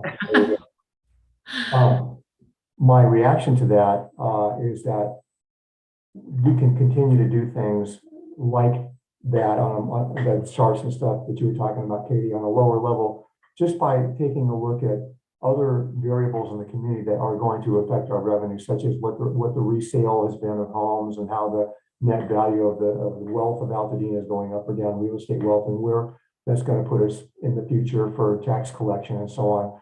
I'm not quite sure exactly what specific charts you would use to take a look farther out than we're looking now even, but there are opportunities, if we think about it, to get that done, so that you can look at sort of long-term indicators about the health, the tax health, frankly, of Altadena, and what that might mean for us with the garnishment that we get for our special district. And it's one of the things I thought about. Haven't really made any suggestions about it yet, trying to figure out what the numbers might be and so on. But just that long-term view, always knowing what the long-term holds. And we're blessed that way because we can just do simple math on trends to figure out exactly what our revenue is going to be. We don't have to worry about ups and downs of sales cycles and things like that. Mm-hmm. So that's exciting. I think we should do more of that. Mm-hmm. Mm-hmm. So I don't, and jump in and correct me if you don't think this. I feel like that belongs in currently maybe the weakness column and the opportunity column. Okay, great. Okay, what about threats? What do you all think of, and I think of threats as factors that are external, they come from the outside, and they have the potential to become an obstacle or harm you. Things that the pandemic, great example, labor shortage, any number of things. I know you have some interesting things coming up in your future, and I think about you're moving from at-large elections to district elections. Likely that would go in the opportunity column, but maybe it's a threat. I don't know. I'm curious as to how you all see that. I think I wanted to say what immediately popped into my head was social media. Is I think could potentially be a threat, just because I see so much misinformation and just a lot of negativity. Sometimes, not all the time, but just the way that misinformation can flow on social media it can be pretty toxic. And so I think that, yeah, just it's social media itself is wonderful, but it also can be dangerous on many fronts. Mm-hmm. Great, thank you. Trustee. Yeah, sorry. I mean, I see, not to like be a real Cassandra about this, but I see the next several decades presenting Altadena specifically, but more broadly, with a series of sort of structural and existential challenges, from climate change, from rising, wealth inequality. Like, there are big social forces at play, big kind of global forces at play that are going to hit people in different ways and at different times. And we don't know what those are going to be. I mean, in 2019, we weren't sitting around going like, okay, so we've got to plan for a global health pandemic. But similarly, whether it's, more frequent natural disasters, whether it's people, whether it's the role of gentrification, pushing people out of their homes in parts of Altadena where they've been for generations, those are things that are going to continue to intensify, and their effects are going to continue to intensify. So that's coming, and it's going to be painful, and we don't know what form exactly it's going to take, but I think the library will inevitably play a role in that. And whether it's a role that we have planned to play it or not, we're going to be in the mix. Yeah. I think that's a really great point, Katie. Some of the conversations that I've had with individuals, as being someone who's been here, my entire life, and just having conversations with other people that have been here a long time around just, the topic of gentrification is it's pretty intense. So I think that's a really well-made point. Mm-hmm. I would say, Jennifer, on the specific question of moving to districts, Mm-hmm.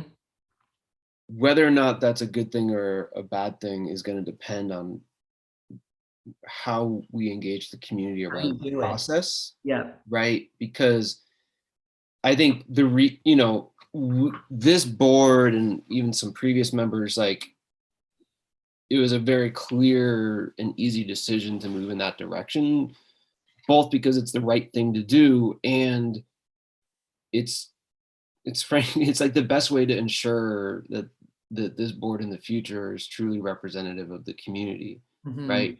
Mm-hmm. I do know, I personally have some fears around being able to recruit people, right? I mean, the last several times we've had vacancies on this board, we've ended up having to appoint folks, right? Mm-hmm. And so, but, if we engage all of the different parts of Altadena in the process of creating the districts, hopefully just through that engagement, we'll be able to identify some folks out of some communities that, maybe aren't represented on the board right now. to run like through that process, right? Mhm. Mhm. Yeah. Yeah, that's an interesting one. I think there's so much opportunity embedded in that, just like you say, to make sure that the entire community has a voice in, through your board. But there's a lot of work involved in making that happen. So, yeah. Yeah, that's an important thing. You don't know whether to categorize what Jason's talking about as a threat or an opportunity. Right. And I think you want to move it from the threat column over to the opportunity column. And how do you do that? I think we're pulling all the right levers right now, but there's probably more we can do if you think about Yeah. it. Yeah. And that is 2024. Is that the plan? Yep. Okay. That's correct. Yeah. And that's the reasoning behind the plan, right? So we're going to go through the redistricting process in the spring of this year, but then that still gives us as a board and as a district 2 years to figure out how to start building that infrastructure. We've got offset elections, so it's not, all 5 seats every 2 years. But yeah, it's true. I mean, it's a challenge. And I think that it's part of a larger challenge around institutions and democracy and participation and, civic engagement. Like it's a big question. But I think we can do it. I think we can figure it out. But I do think it has to be a priority and we have to be really deliberate about it. It's not going to magically happen. Right. And the pacing matters, right? Because Sure. The ramp up for that is long. It's such a great opportunity though. And Trustee Clark, we talked a little bit about that. I feel like not only is it just, if we want to look kind of micro, it makes sure that your whole community is represented and has a voice. But if you want to go bigger than that, it's an opportunity, I think, to restore people's faith in government, which is, that's right. Which is huge and needed. So that's right. I mean, you think about the interactions that people have with government on a daily basis. I mean, a lot of it is at the local level, and a lot of the impact that we have is, I mean, it's exclusively at the local level, right? And yeah, and that's wonderful because it's an opportunity to really build something that is responsive, that does do, that does serve the public good, that is inclusive, that does, embody all of these values that we say we care about. And I think that's tremendously exciting. I think that's a really cool thing to do. And I think we're not going to figure it all out in 2 years, but I think it's going to be an ongoing project because our constituencies here in Altadena are going to change. The demographics are going to change. Like the community that we serve now is not going to be the community that trustees 30 years in the future are serving. And that's fine. That's normal and natural and part of life. But constantly thinking about how are we engaging people in that process and how are we making it accessible, and are we holding up our end, right? Like, yeah, it's a great opportunity for people to regain, or to feel positive about civic engagement in government and the role of local institutions, but it also means that we have to hold up our end of that and consistently deliver a super high value, super transparent, super accountable form of government so that they're like, yeah, this is worth it. This is cool. Right. Yep. And I think the other piece of all of this discussion of engagement and having as much of the community involved as possible is, so far we've been lucky and we've here in Altadena and the library in particular have avoided a lot of the just really nasty stuff happening at like the micro government level across the country right now, where you have like this extremely vocal but extreme minority who's just completely controlling the dialogue and discussion, right? And dealing with that after it hits you versus building the community engagement so you never get stuck in or sucked into that. Like, I think it's something to pay attention to. Like, we shouldn't take it for granted and just assume that all of Altadena is like on the same page with what we're talking about, right? And so we've got to constantly be cognizant and make sure that we have both a body here, but also a level of engagement that again, really is reflective of the community on a broader level. Mm-hmm. Well, and to that, Jason, I think about something that, you know, kind of maybe belongs in the threat column, which is sort of, how do I say this?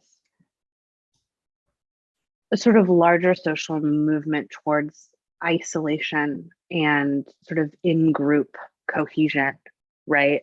That these kinds of issues arise when you have folks who don't feel like they're being heard, or folks who aren't, you know, kind of up against people who think differently or have different life experiences. And Altadena has always been a very diverse place. It'll continue to be a diverse place, I'm sure.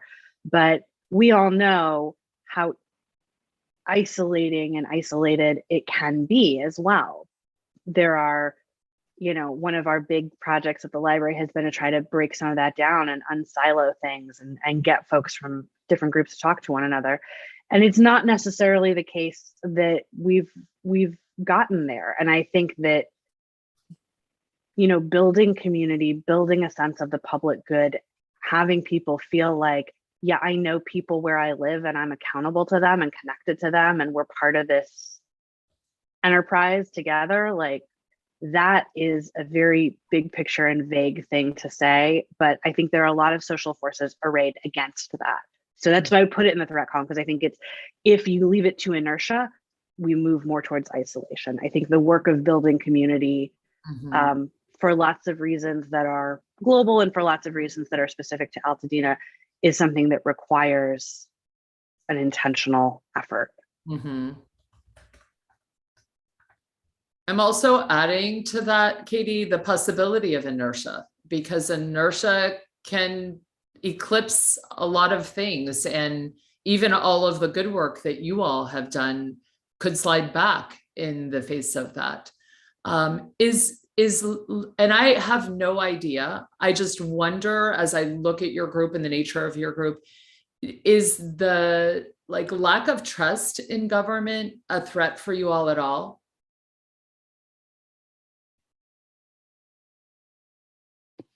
We'll find out what happens right when now, when the property tax shows up on people's tax bills. And everybody pretends they've, you know, what Measure Z? Yeah, well, I kind of, you know, I was thinking about this as, you know, about the trust part and coupled with outreach. And, you know, we've always been focusing on part of, you know, what does the library do for the community? A different way to engage people would be, hey, how are we spending your money? They'd probably get them more interested in a conversation than if we pose the question that way. But, you know, it kind of goes back to the trust thing. But, you know, I don't know. I mean, I didn't live through what happened a couple of years ago with the prior administration. But I do know, at least since I've been here, it's beyond just a couple of minor social media blips. I mean, I think it's viewed as being very solid. But that doesn't mean that can't change. I mean, you know, right? Yeah, I think it's always be wary of that. Yeah, right. I mean, I think that it's always easier to believe a negative story than it is to understand a complex and nuanced actual story. Yeah. And I think that, you know, maybe this is a threat, maybe it's an opportunity, but it's also, I don't think that like distrust of government as such is an issue in Altadena, but I do think that there is a fierce independence that is characteristic of Altadena. Like, people think of themselves in different ways than maybe folks in some of the surrounding communities in Pasadena or down the hill do. And I think that with that, regardless of what somebody's political priorities or affiliation might be, there's a fear of not being heard. Mm-hmm. And I think that, you know, when I've had people call me, you know, to complain about something or shout at me about what the library is doing, a lot of what I have found effective is just to listen and say, yeah, I understand your concerns and I understand where those come from. And we can't get to the part where we give them other information or we give them the resources to, help them address that fear without the listening part first. And I see that as a really important role that we have as elected officials, is to let people say, I'm basically at the bottom, bottom of all of that is, I'm afraid of this thing. I'm afraid you're spending my money irresponsibly. I'm afraid you don't care about what I care about. I'm afraid that my community is going to change and I won't recognize it. I'm afraid that my house is going to lose property value. Like, there are a lot of fears, and those are fine and valid, but we can provide a space for those and speak to, ways in which we're aware of them. Mm-hmm.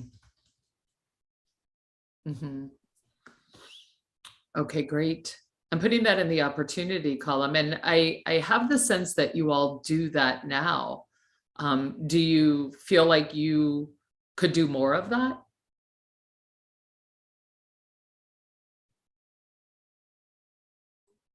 Or do you do that very well right now? That's the strength of this team. Yeah, I for one don't get that many opportunities. And even when I was president a while back, Katie, I don't think I got very many calls from the public about, dissatisfaction of the way we were doing things, other than the steady drone of things that we had going on before that. Right. But, so yeah, I don't, Okay. I guess what I'm saying is I don't see a way in that regard for us for me anyway, to engage directly with the voters and with the citizens of Altadena. When you go to the meetings or the events and so on, you get a chance to rub shoulders with people and talk to them informally. Mm-hmm. Then you're really able to spread the word about what we do and how things are going. Mm-hmm. But, did you get a lot of that, Katie? A lot of people calling you? It's probably because my phone number was plastered all over the Measure Z stuff.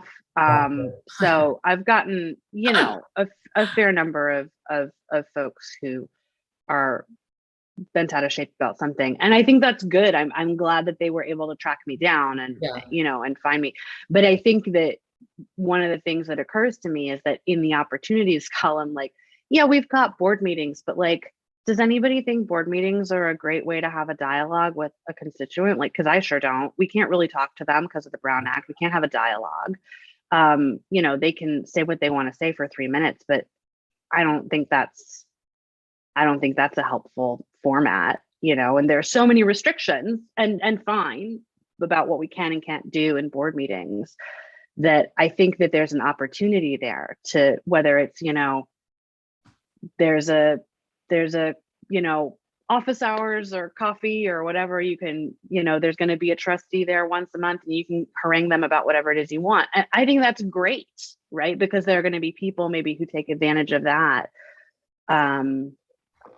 That wouldn't come to a board meeting, or I don't know what that looks like, but I don't think that, there's an easy on-ramp for that right now, right? Yeah. Beyond telling somebody come to a board meeting, which is fundamentally not satisfying. Mm-hmm. Well, the thing that I worry about is that, just because we don't hear anything doesn't necessarily mean things are going, hunky That's dory right. with the public. That's right. You always want to have that two-way dialogue, but sometimes I'm saying for me, it's kind of hard to drum that up unless I'm in the right situation at an event or whatever it might be. Yeah. I guess the question is, how do you create the right situation or put yourself in the right situation? And is that the role of a trustee? And to what extent? I mean, those are all questions that are really worthy of discussion, I think. Okay, I have one other question related to threats. So I'm just hearing you all say people have confidence now. There's less engagement because we're doing a great job. Do you think even among yourselves and in the community, is there any fear of messing with the good mojo that you've got going on?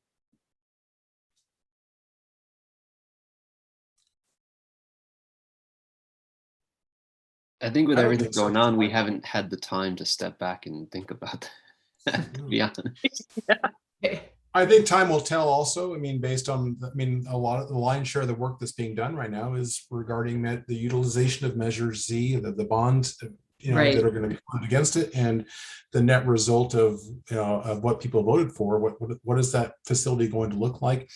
Well, two things. What is the services going to look like in the interim? Are we going to be able to meet people's needs, expectations while we have, altering schedule as far as closures and making things available, and then what the end product is. So, I think those are, as far as the library functioning, I think we're in good shape. It's really kind of think that what we will see in a couple of years is, the hard work that went into this is then what kind of reaction we'll get from the community once they see the finished product. Mm-hmm.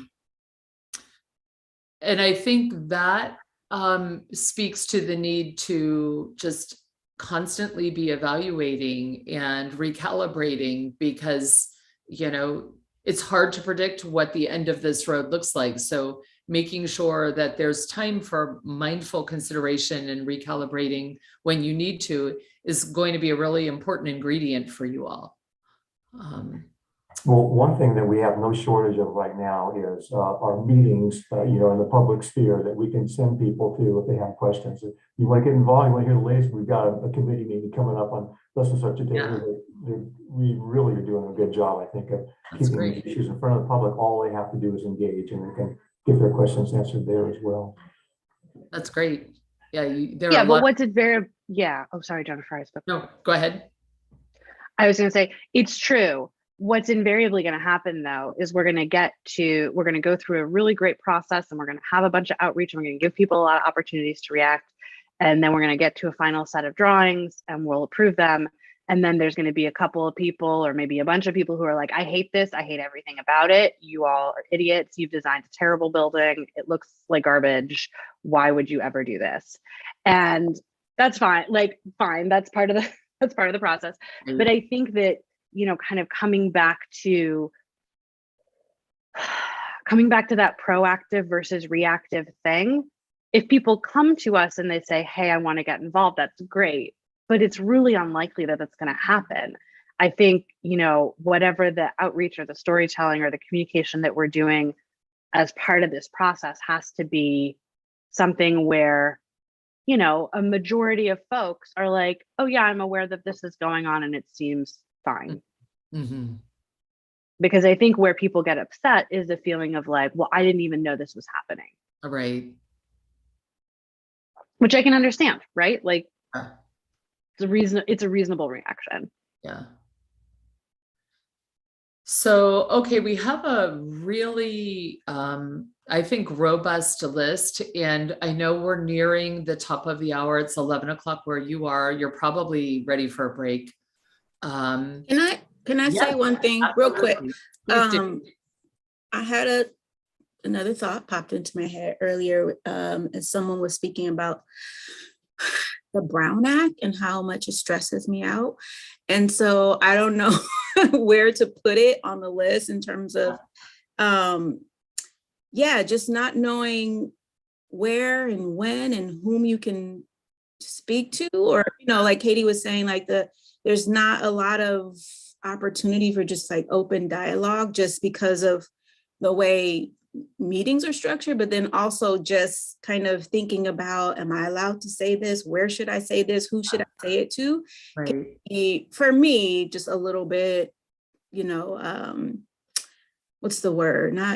Just a little constricting. Yeah. And it is what it is, and we can't change that. And I'm not saying that we should. I just think that it's something to keep in mind of how the limitations that it places on us also limits how we engage with others. Especially during COVID with a complete lack of social events to just naturally run into each other. Yeah, absolutely. That's like the double whammy. And, for sure, we can't underscore enough the protective nature of that. And there is a downside. It constricts communication. And I think, Trustee Wilkerson, when I was nervous about today too, because of the Brown Act and, what can we, I think that could be part of an onboarding or orientation, like a really clear education around that, because it's it's got a lot of tentacles, and it's important to understand it. So Yeah. I mean, and it was for me, but it helped me, understand our, limitations, but it just at the same time, it was, and I'm using that word liberally when I say stressful, but it was just, it added some sure. undue stress to, how even me, how I would just naturally communicate. Right. But I also see it as a protective factor because it limits messiness, Illusion and all of yeah. that. Yeah. Yeah, that's a great point. You bring up a great point. Anyone else? No. So for now, we'll go on a break, and I want you just to kind of think about this. We'll take a 35,000 foot view, look at our list, and from that, think about, okay, so this is our reality. This is what's going on at this moment in time. And yes, to Trustee Clark's point, could be really different in 6 months or a year. So when we come back, I'd like to maybe choose anywhere between 1 and 3 priorities or goals that you all would like to focus on. And how we do that remains to be seen. That's part of the action planning process that will support the board and the community and the district based on our conversation today. Does that make sense? Yep. Okay. So I think is 20 minutes enough of a break? Does that give you the time that you need to do to catch up on things? That would work. Okay, 20 perfect. Yeah. So I'll see you at 23 past the hour. Should we stay in the Zoom, or do you want us to bounce out and bounce back in? Diego, any preference on that? No preference. I'll just go ahead and share my screen. I have already something ready to say the expected return time will be 11:23. So you can stay Okay. on and mute, or Okay. you can log off. Okay. Okay, perfect. Thanks. Thank you.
Welcome back.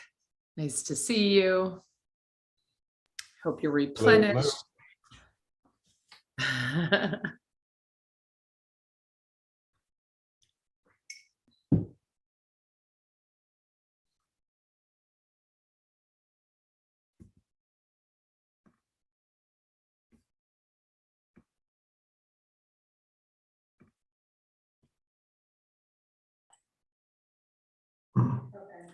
It's amazing how some peanut butter toast will lift your spirits.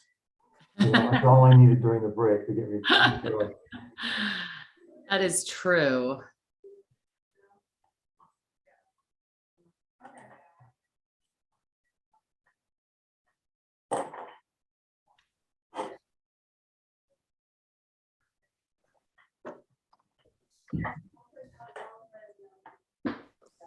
Katie, your tree is so beautiful. Mine is drooping. I don't know how you manage that.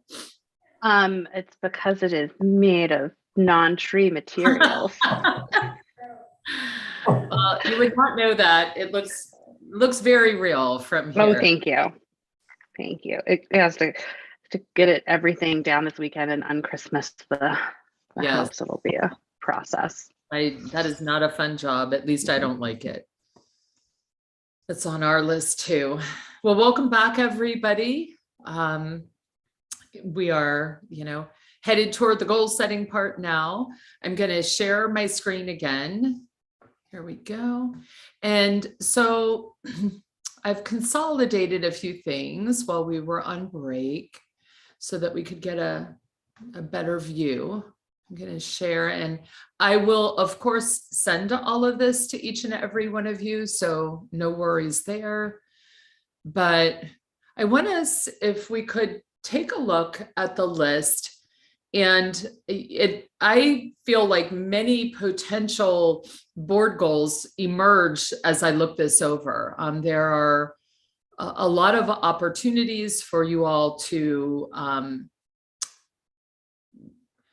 establish some goals that will, I would say, improve the sustained life or the health of the board, or your ability to support all of the goals that have been set for the library staff. So do you all see that too, or is that not apparent to other people? Am I the only one seeing that? No. So what I'd like to do now is brainstorm some potential goals. And for now, it's just a list, right? Let's don't get too hung up on what comes first, or, whether or not it's achievable or attainable. That's the next phase.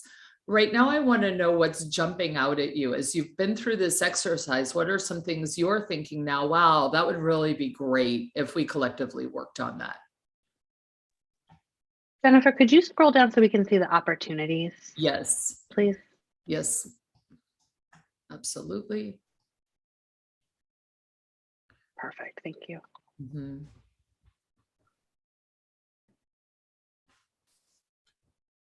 What jumps out to me, at least me personally, would be developing some sort of understanding of what our role, but we already know we have a role, but really kind of clearly defining what are a goal or set of goals for outreach to the community. Not only about the library, but the board itself and the overall engagement, what the value it brings. Helping both for purposes of making awareness of the library, but also ultimately becoming hopefully a feeder system for future board members, and coupled with that outreach is a subset of this, and maybe this is too much, is what does it mean to be a board member? What's the value?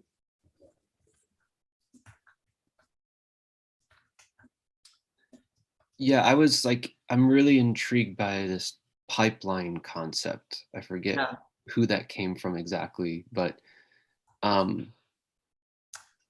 it'd be like the one thing I'm reluctant to do, and I've got lots of ideas that would do exactly this in my head, is something that would require like another subcommittee to right. At this point we are like subcommitteed out, but it would be cool to have something like a part of like the library website that has like, I mean, I think we have like a how to get involved, but like maybe like more clearly kind of like defines all of those opportunities, right? So in like one single kind of collective place, right? Whether it's the board, the friends, the foundation, we've got this, the teen working group, or I forget exactly what it's called, Nikki, help me out, but there's all these different opportunities. And like, I think like that could be one possible starting point of this concept of a pipeline. Like in my world, I'm all like, I negotiate career ladders all the time. Like I'm trying to think about it like in that kind of way, right? So it's very like those kinds of things only work if it's very clear, even though, it's slightly less linear in this example, but that's just kind of what I'm thinking. Jason, are you talking about a pipeline for future board members, basically, and people getting engaged with the library? Yeah, like how awesome would it be to have like, one of the teens like really take on a leadership role in that effort right now, and then see them join the board of the friends or the foundation, right? Do that for a few years and then be like, oh, like, I love what the board's doing. I want to be a part of that. And then they run for the board, right? Like it'd be awesome to see. Experience, yeah. Like I remember like even on like the town council, like not too long ago, like Veronica like recruited, somebody younger from her community to run for the town council, right? And like it'd be awesome if we to see that in the future, like that kind of start out here. I think that can I mean, I'm thinking about like, this is not a board specific thing, but because they had to be totally separate. But during the Measure Z campaign, we had a bunch of folks who were volunteers, and there were kids who needed, volunteer hours for various things. And we had an intern on the campaign who was a volunteer, who was a high school volunteer. And like, she and I would meet every week and we would talk about like, hey, how does government work? And what does the board do? And she would like ask a ton. And that was so much fun. It was so cool. And regardless of what, she was like headed to PCC to do some stuff, but I feel like it was a great opportunity to get people involved in the whole governance piece of things, of like, hey, this is how taxes work and this is how we make them and this is why we do it and how it all kind of functions. And it was, I think that, yeah, that there's an opportunity to build that pipeline of engagement, right? And some of the people who engage will be interested in serving on the board, and some of them may not, but the engagement is the key, right? Because maybe they'll join the friends, or maybe they'll join the foundation, or maybe they'll go to school and get their degree in library science and go work for some library system somewhere. But I think all of those are net goods. Mm-hmm.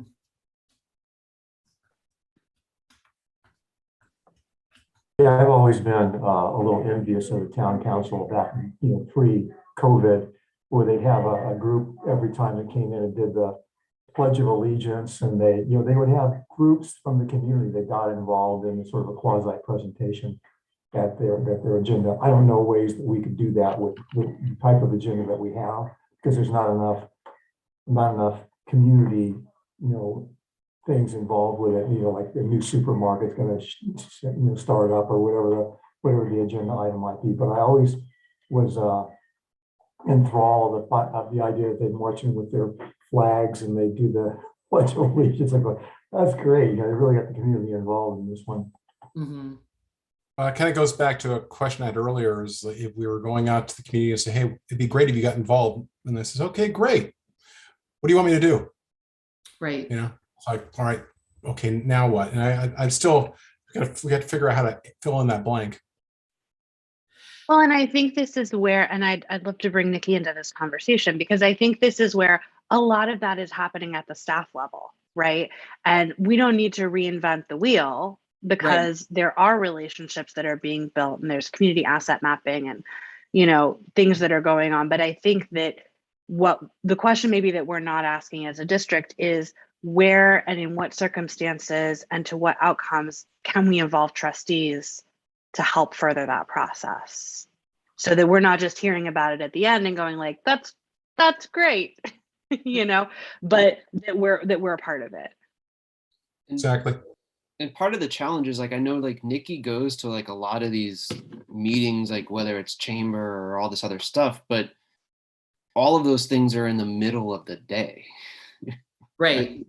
Like, and I know like we all five of us are in different circumstances as far as our availability, but like, you know, I know I'm personally already maxed out in the amount of time I can carve out in my professional life to do stuff in the middle of the day, right? Like, because my gut reaction is like we should all be sharing and like, you know, visibility at these different meetings, but the reality is like unless they're gonna get moved and like to a different time, that like that's just not gonna happen. Like it's too big of an ask, you know. Well, and I think that there are things that, you know, obviously there are lots of things that the director does that she needs to do and that are important for her to do, and that, you know, those relationships need to run through her. But there are things I think internally and externally that we could do. I mean, we always need somebody to like open the show and introduce the bands at Second Saturdays, right? And those are Saturday evenings, and getting a trustee up there to talk to people. I mean, who knows like when we'll be doing those in person again, but like at some point we won't be where we are now. Right. And eventually it will be different, and it sucks right now, but it's not going to be this way forever. You know, but I think that there are times and places where it could be really effective.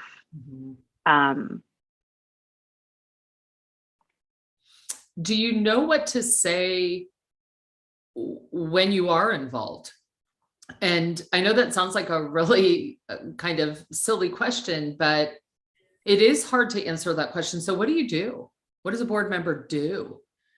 Is there and I think that different things would compel different people, and there are so many different aspects to the role that you have.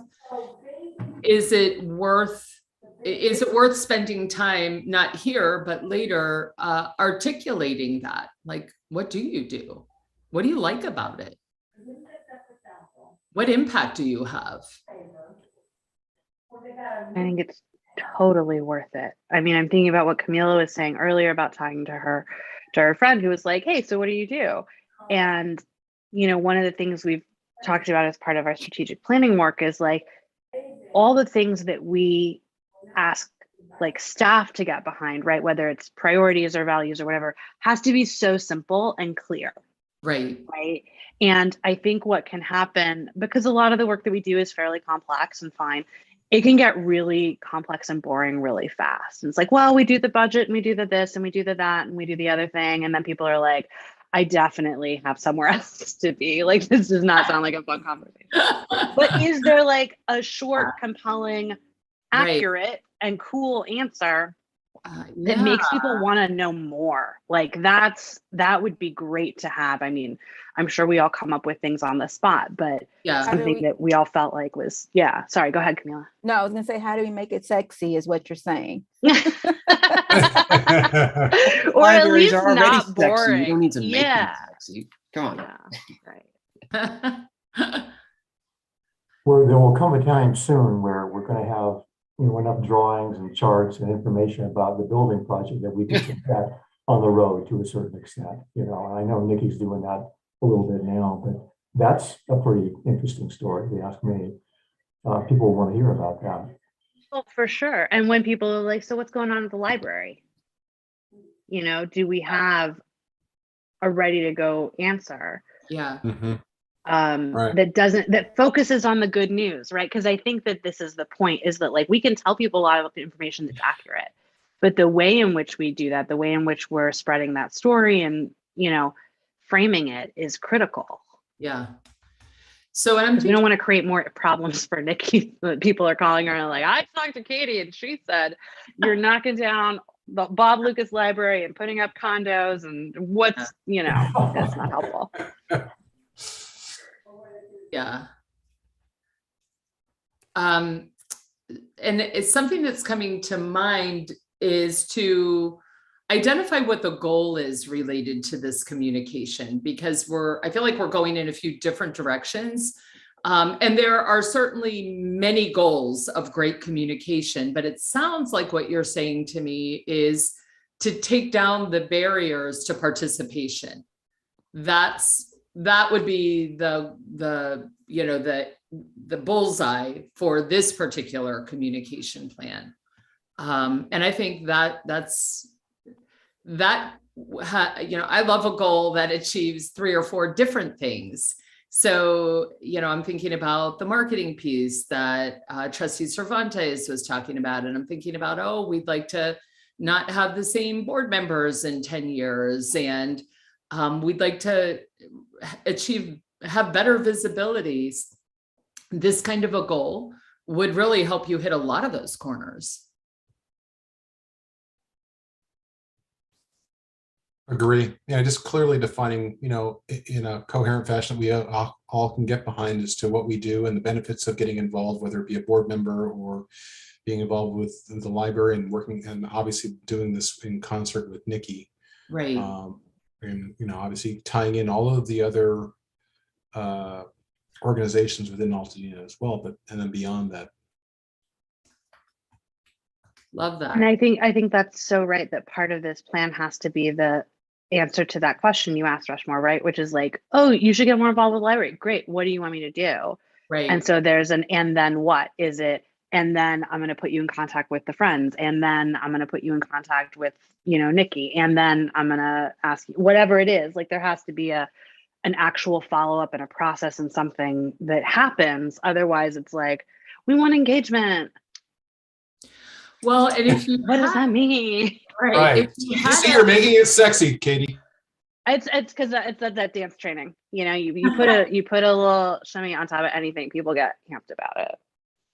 Well, and if you had a clear plan that had, a lot of different messages, right, you would be in a position to say, gee, I don't know what interests you, or where do you want to develop professionally or personally? There's so many ways that you can be involved. How can we align your involvement with your growth, whether we're talking about career growth, kind of to Trustee Capel's point, or to personal satisfaction? But I think that if you had a plan, it would be a lot easier to do that. So I think part of that too, like one of the things I've thought about a lot is, and I don't like, I want to like, how do we do this without like adding extra asks or burdens on the staff either? Because like they're certainly like carrying a heavy load too.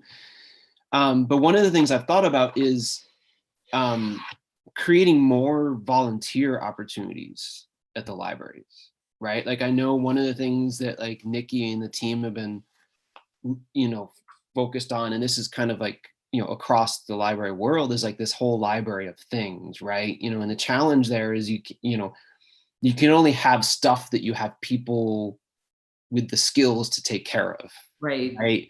And so like, I'd like to see us think about like, is that a way to accomplish some of these goals too, is to think about broadening the volunteer opportunities beyond just, the 3 obvious ones we have right now are the Friends, the Foundation, and the Literacy Center, right? Are there other things we could think about there as, another opportunity to add to, I guess what we're calling the kind of pipeline of engagement, right? Is there, again, though, is there a way to do that that's not like, oh, let's add another task that the staff are now responsible for, right? Right. I noticed, I heard what you said, Trustee Capel, about the last thing we need is another committee. And I get that.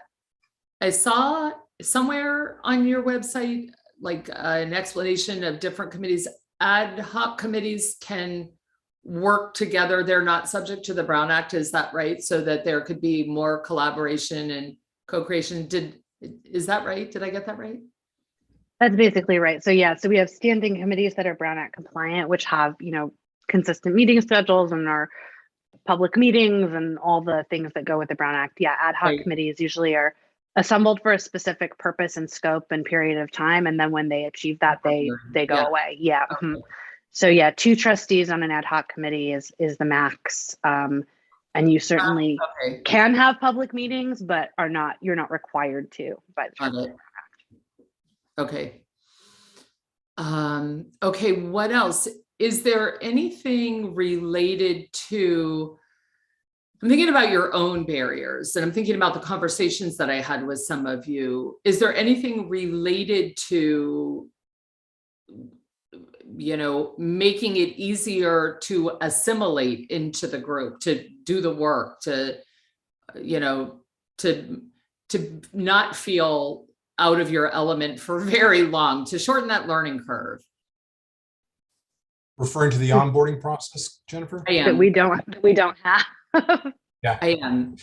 Yeah. Because I'm and that- thinking, oh, you drum up all this interest, and I certainly, we're talking about drumming up interest for points all along the pipeline, but let's say you succeed and you have 2 new board members in 5 years, and then it's hard because it's hard to figure out how to do it, and you feel like you don't know what you're doing for a really long period of time. That's a negative, and that's going to hurt your ability to keep that pipeline for board members full in the long term. You want it to be, you want to take down all the barriers that you can. I think we need, and I think we need help with this, right? Whether it's from the outside or in concert with Nikki or whatever, but we need an actual onboarding process, and we need some kind of actual process that, and Nikki does this, so I'm not trying to step on that, but like Right. a way of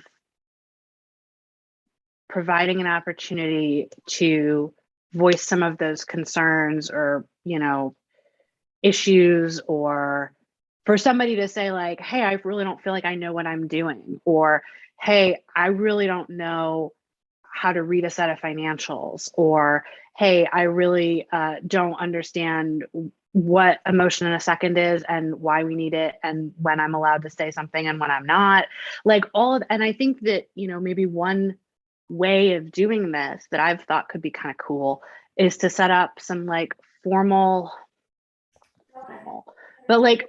kind of mentoring relationships, or just like, where if somebody's coming on new and, they're sort of assigned to Terry, and Terry is like, hey, how are you feeling about everything? How is it going? That's not a Brown Act issue, because you're just talking about, kind of the big picture. Obviously, you can't say, so how are you going to vote on this next thing? Right. And like, Right. but everybody gets that, right? I think it's the kind of situation where you could say, yeah, like, let's sit down and go through the board package together before the next meeting and make sure that, like, if you have, and I know Nikki does a lot of this, but it's different in a sort of peer relationship than Right. it is from the board to the director. Right. And I think that's right. And I think this one, there's 2 pieces of it. There's what it means to be a board member that's Brown Actable, and understanding how you conduct yourself in a meeting, or who you can communicate, how you communicate, and the like. Then there's what the board is trying to achieve. Now, because I was on the newest, I already knew early on that it was Measure Z and the bond issuance. One thing I didn't know, as an example, that we were going to be reviewing a lot of district policies, like lost and found policies, things like that. Oh, okay. I mean, but that's part of that's part of the transparency and things we do. So I think that there's one aspect of what it means to be a board member in a public setting, and the other piece of it is certainly not the least of which is kind of what we were trying to achieve. What does our balance of work look like? You've got a budget committee, you've got a CFD committee, but also you're reviewing policies.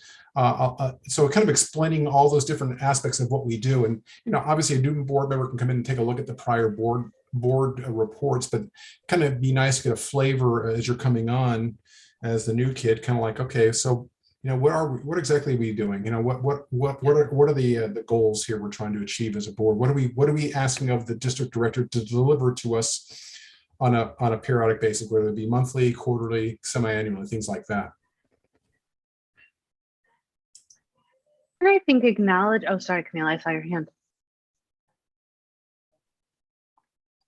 I was wondering, and I was trying to go back and look as well as peek at the board handbook, but I'm trying to remember, I don't actually even remember how I got notification of the open seat when I was appointed, but I'm trying to remember if there is something like a simplified job description that, like if, you know, how they do for the, you know, the staff when they're going to hire someone or they'd like to hire someone.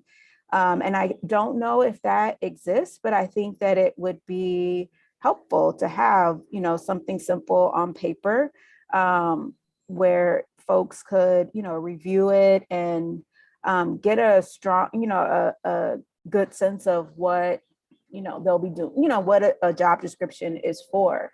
I also think it would be interesting to take a spin on your thought, Katie, in terms of the mentoring, to have, like, I learn, like, I don't like to read, I'm more of an interactive person. And as much as I do not like learning via Zoom, if I'm not going to be in a classroom learning and having the opportunity to interact, I think it might be helpful to have like some little videos or snippets of, like, you know, in terms of training, like watch these videos and they could help you if we're not going to have like a sit down class on how to be a, you know, a trustee member. So I think that that could be helpful from a sense of, or with the goal of onboarding someone and helping them get oriented to what this actually looks like. Right. For me, you know, this experience has been really eye-opening in a positive way, because it's not the experience that I've had on any other board that I've participated on. So I think that if another person comes into it having been on more informal boards, or just like show up at the meeting and say what you have to say and then you leave, it would really be helpful to have some idea of, like, even the structure of the meeting would be really nice. Mhm. You know, a specific idea along those lines would be simply to have another, excuse me, YouTube video that can be made by the library staff that would be posted. And you would, you know, they could interview us, you know, individually, and we could talk about our experiences being trustees. And with that posted, because you think about it, we really won't need, you know, a tool like this, I think, for a while. I'm speculating here, but we've got 2022, there's an election that comes up. You know, I don't know what changes are in store for us then, but I would say that there'll sort of be minimal changes in store for us as a board for the next probably 4 years, something like that. So having something just online like that people could access, you know, when they want to, and try to understand the board a little bit better might be a good way to go, to Camila's point. I think that could even be part of your communication plan, right? And I could imagine seeing, it was interesting as I talked with all of you, while setting goals for the board seemed to be a central theme, the interests, like the things you like about being on the board, were really different. And I think like a recorded interview that lived on your website, like you have all your pictures. If there was like, hey, this is why I serve, and here's the impact I think I have, and here's why I like it. That could also be pretty compelling, and that could be wrapped into a communication plan. And I think also, a thought occurred to me that we've already taken a step, I think, in the right direction with the addition of Diego. He's doing a really good job about organizing for us and making sure that calls are set up, and all of that work that was sort of, you know, cast about. I had the feeling a while ago, there's a focal point for that, and he can be a real good help for us as well. Yeah. Yeah, you guys are no shortage of talent. Yeah. Or commitment. Yeah. I also like the idea, thinking of how to combine some of these items in terms of marketing and onboarding. I like Terry's idea of creating like little YouTube, you know, videos or vignettes of, even like the activity we did opening, like get to know your board members, would be something really cool, and will, sexify things a little bit, because it's not going to be like, oh, sit and listen to this board of trustees meeting. It's like, oh, get to know them as people, and see, like, they're really fun. They do fun things. Like this also would help to kind of, I don't know, just make people a little bit, interested, and also, see that it's not like, oh, so serious work that has to be done all the time. Mm-hmm. Trustee Capo, you look very thoughtful right now. What are you thinking? Not to put you on this spot, but you're.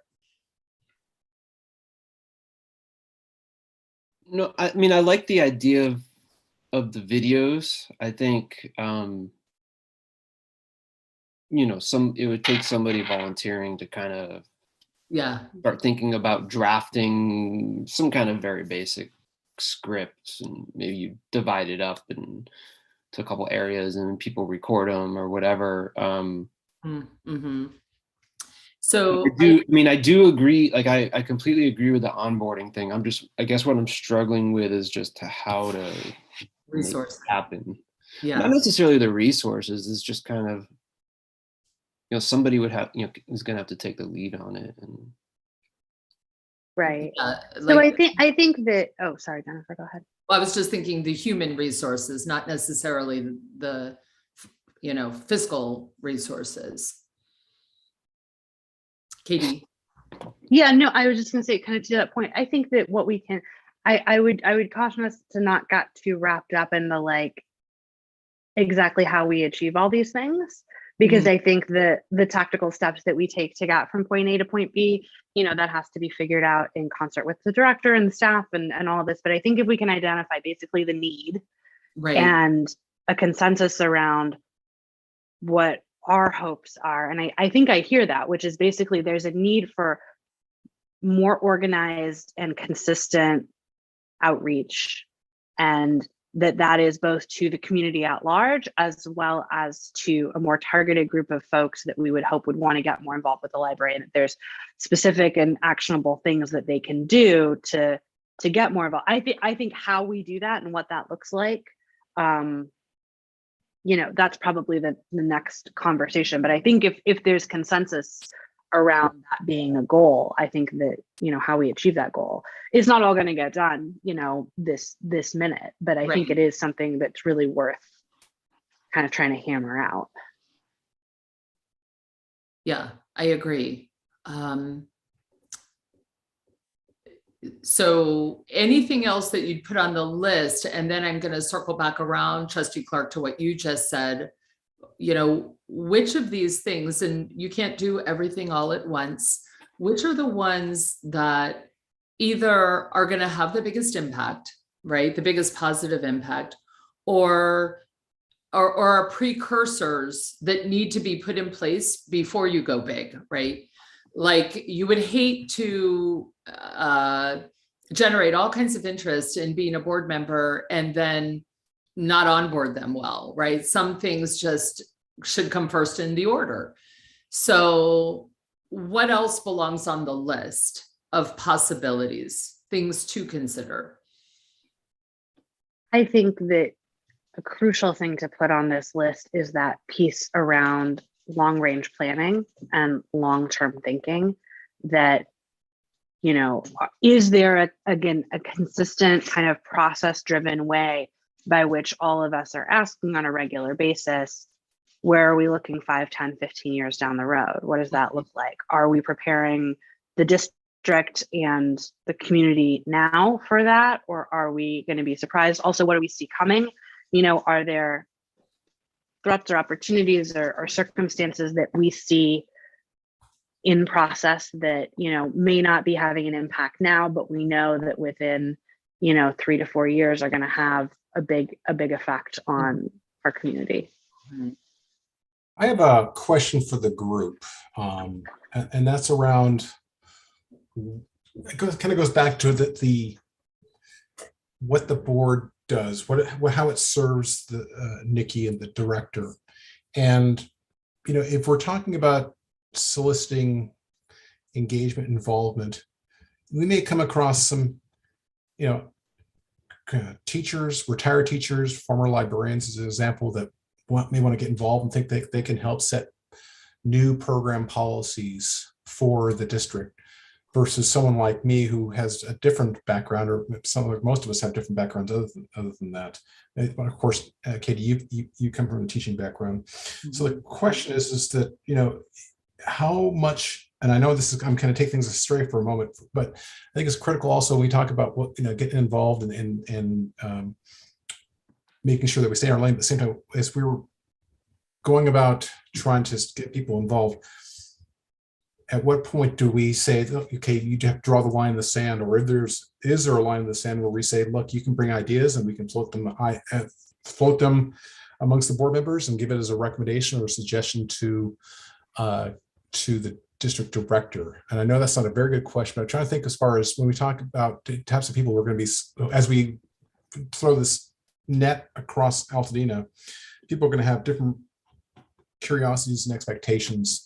And I want to make sure that we're clearly defined, and maybe we don't have an answer right now, but I think that's certainly something that some people will have different levels of expectations if they're going to become a board member. I did not have expectations that we were going to be setting specific policies, creating new programs, but other people may, and that may entice them. So I was have you come across that? And it's more of a question to the group. Have you come across people in the past that have wanted to be board members, and it's like, we're not creating new programs. We're just overseeing the library and making sure the budget's whole. Constantly, right?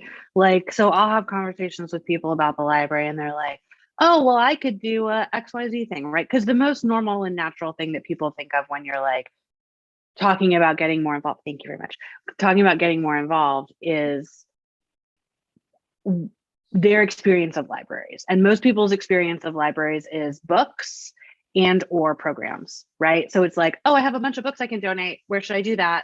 Or, right. Oh, I could do a thing on, how to, whatever their life experience, specialty, hobby thing is, right? And I think one of the roles that we have an opportunity, and that's great. And sometimes that fits with what the library wants to do, and that's awesome, right?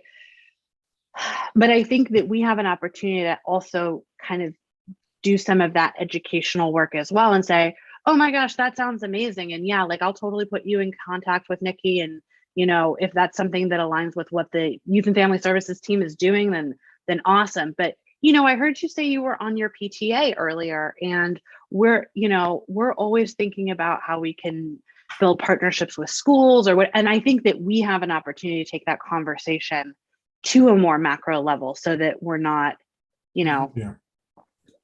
kind of stuck in those pieces. Because you're right. Like that doesn't really further the goal. That's not what we're trying to get.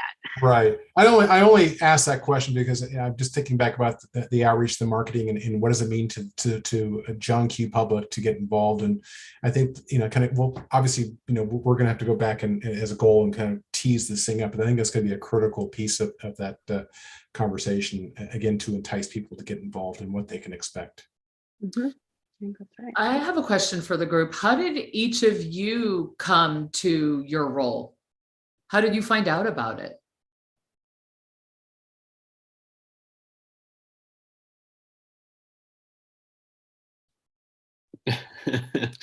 I think I got an email from the library. Diplomatically. Terry probably has the best story. Terry probably, yeah, right. I'll start. Okay, I'm ready. Yeah, I was looking around for some way to get involved with the community, and saw that there had been a 2-sentence resignation letter written by one of the sitting trustees, and that seat would be open for an appointment process. And the two-word response was, I resign, or I hereby resign, something like that. I said, well, something's wrong. Something's wrong up in the library. I had to check this out. So I went to a few meetings, actually, two meetings, and got the lay of the land, and then put my hat in the ring when the appointment date came up. So That was a very stormy time, though, as Yeah, all of us that were going through that will attest to. that time. Where did you see that resignation letter? You know, it could have been in a newspaper or a newsletter that was Okay. going around. Got it. Yeah. Okay. How about the rest of you? How did you come to your role? I was just about to look for the email. I think I got an email from the library about that there was an opening and said to email Nikki, and then that's what I did. Okay. So I thought, oh, this sounds interesting. And like Terry said, just a way to get involved in the community that I love and the library that I love. And that was all I thought about it. I didn't think about like what it would require or, you know, the what is it called? The qualifications. I just thought I love the library and I love Altadena. This is what I'll do. Okay. All right. Anyone else? I just had a friend tell me that lives in Pasadena. He found out about it and told me and says, hey, you know, it's you live in Altadena. Have you thought about this? It's like, no, I hadn't, but you know, I'm always looking for different ways to get involved in my community, whether it be the library or district or any other way I can get involved and having impact on, you know, my community. Right. All right. Katie? I had kind of a weird experience. So like, I think probably like a lot of people after 2016 or so, I started to ask myself like, hey, how am I trying to save democracy? Like what's going on with that? And I didn't have an answer. And I like went to some marches and tried to participate. And Altadena is funny because there's not really any sort of easy way to get involved. And around about the same time, the library board then was melting down super publicly, and it was all over social media, and there was stuff. And so I started going to meetings. I applied there were 2 vacancy appointments that were made in whatever year it was, the long distant past, 2017, I guess. And I applied for both of those. I was appointed neither time. They appointed our prior colleague, Trustee Bessie Kahn, and also Terry, which were wonderful decisions. But it just sort of, I guess, watching the way things were happening, I had no background in public service or local government. But there were a bunch of people doing a terrible job, like a terrible job at high volume. And I thought, well, I can do better than that for sure, even if I don't know anything about it. So yeah, that's interesting. That definitely highlights the there's having experience does not equate to being exceptional, right? So that's interesting. That's super interesting to me. Trustee Capel, how about you? I have an old coworker of mine who was very involved in early on kind of founding this group called Neighbors Building a Better Altadena. And I'd kind of very lightly participated in a few of the things they were up to. And that's kind of how I found out about what was going on with the library. Katie mentioned the controversy. So I started just attending the library meetings just to, just to see what was going on for myself. And then, I'm always one of those people, I'm an organizer, right? So I can't justify getting involved to the point of organizing around an issue, critiquing people that are involved and all that stuff in a public way, and not be ready and willing to step into that leadership role myself. And so, when the elections came up, I just kind of jumped into it full steam. So I felt like I had something that I could contribute. So that's how it happened. Here we are. It's been 3 years now. So. Yeah. So those are really interesting entries. What are your thoughts on that cumulative way that people have come to this role? I see a lot of opportunity for it to maybe not be so chance. We've been really lucky, I think, is what I think. Like, we're lucky that, you know, people's friends or neighbors or email, right? Like, we're really fortunate that that all happened, but it very easily could have not. Right, exactly. So, okay, so we have this list, and we can still add to it. I'm not trying to cut anyone off here, but here is the list that you all have come up with so far. We can't do everything, right? And I definitely understand, Trustee Capel, that we have to figure out how do we resource it, and not just monetarily, but who's going to do the work? What is the work? You know, what's the involvement that's required to make this happen? Right now, can we, you know, highlight 1, 2, 3 that you feel would really be powerful if you attained it, would have a very big impact. And I'm going to try to narrow your scope up to the health of the board, because that's what we're doing today, is setting board goals. And that's not to say that, for example, if we're looking at filling that pipeline or creating entries to the library, I mean only entries to board positions, because I think catching somebody in their youth may very well lead to a passionate board member 20 years down the road. So I'm not trying to put that kind of a limitation on it, but what we want to do, you guys are the guiding force. You're kind of the visionaries for ALD. So how do we make sure that we're taking care of that? I'm trying to think of what the quote was that you said, Jason, early on. What did you say? How we function, right? So when you look at the contenders, what do you think?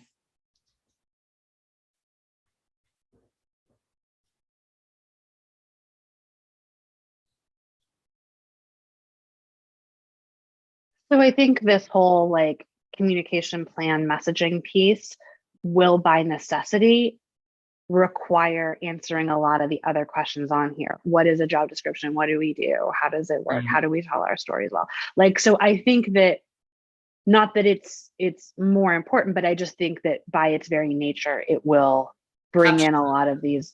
Yeah, I think so. I think so. And I think that, you know, while I agree with your point that like it would be a real shame if we, you know, were hugely successful at that and generated a ton of interest and whatever.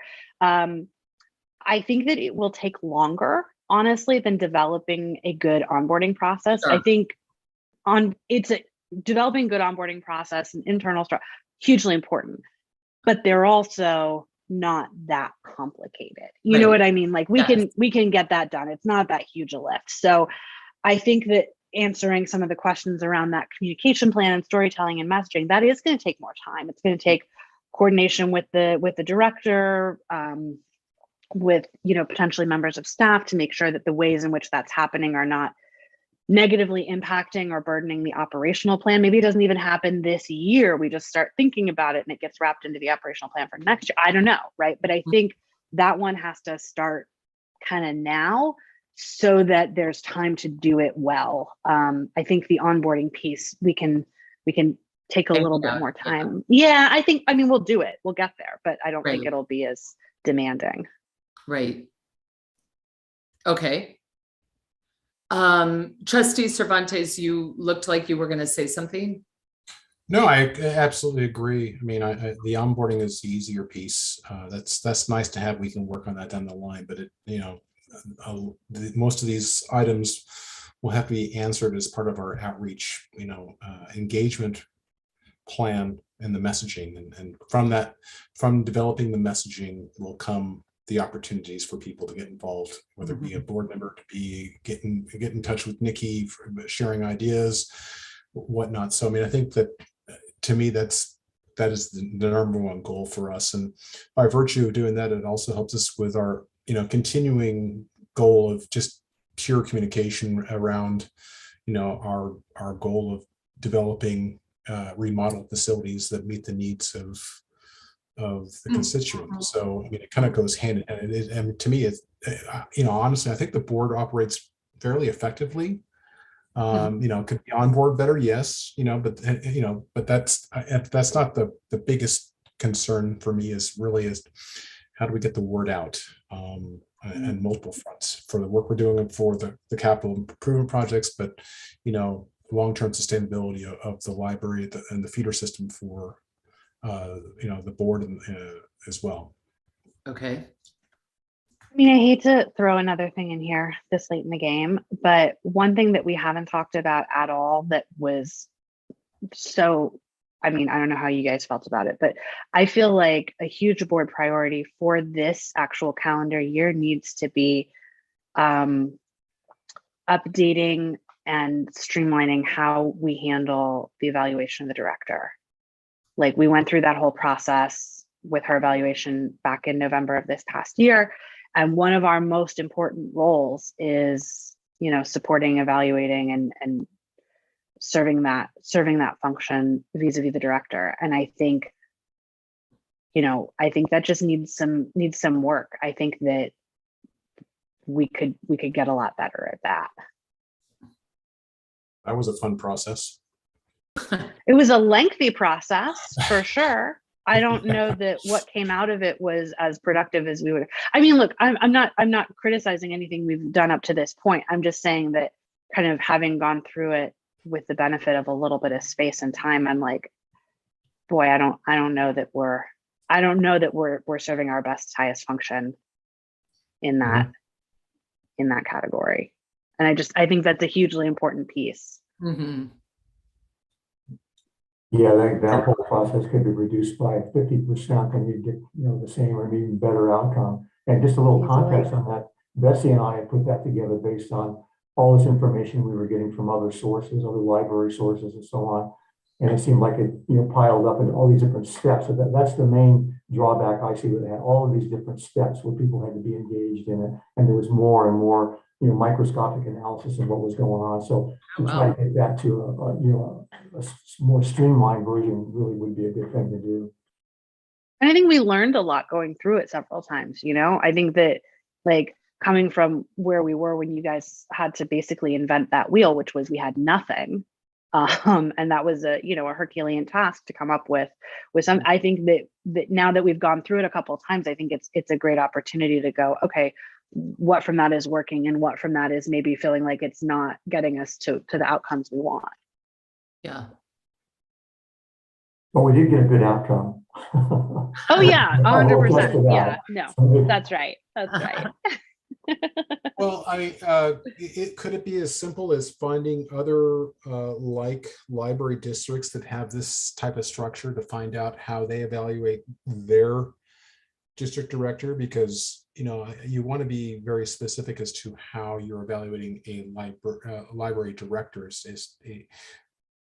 Obviously, as a manager of any organization, there's some commonality, expectations, things of that nature. But are there things that perhaps we're missing that would help us evaluate a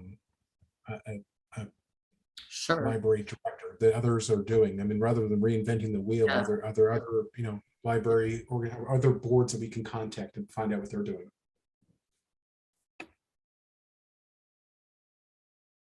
Well, I would suggest that one reasonable source for that would be Best and Creator, because I'm sure they're seeing a lot of processing for these types of things with other public institutions that they represent. So that might be a good thing to do, is to send a message to them and see what they have. Mm-hmm. Good recommendation. I would also say that as it gets closer, we should probably have some kind of a committee, much more, that takes a look at this and tries to refine. I don't know if it needs to be worked on immediately because we've got a year to go, but just put it on our calendar to have people get together later this year. This also doesn't seem like it would be a huge time commitment. I don't know what the process is, but I'm thinking like an onboarding program, this isn't nearly as comprehensive right. as a communication. That's right. Okay. That is important. So, and I'm not limiting you to one goal. I think that, certainly we can do more than one. I'm interested in where we are in terms of agreement or alignment on what we're talking about so far. It sounds like working on that comprehensive communication plan is a big priority. And because you have to have it done by the next review process, updating and streamlining the way that you evaluate the director is on the list. What do the rest of you think of that?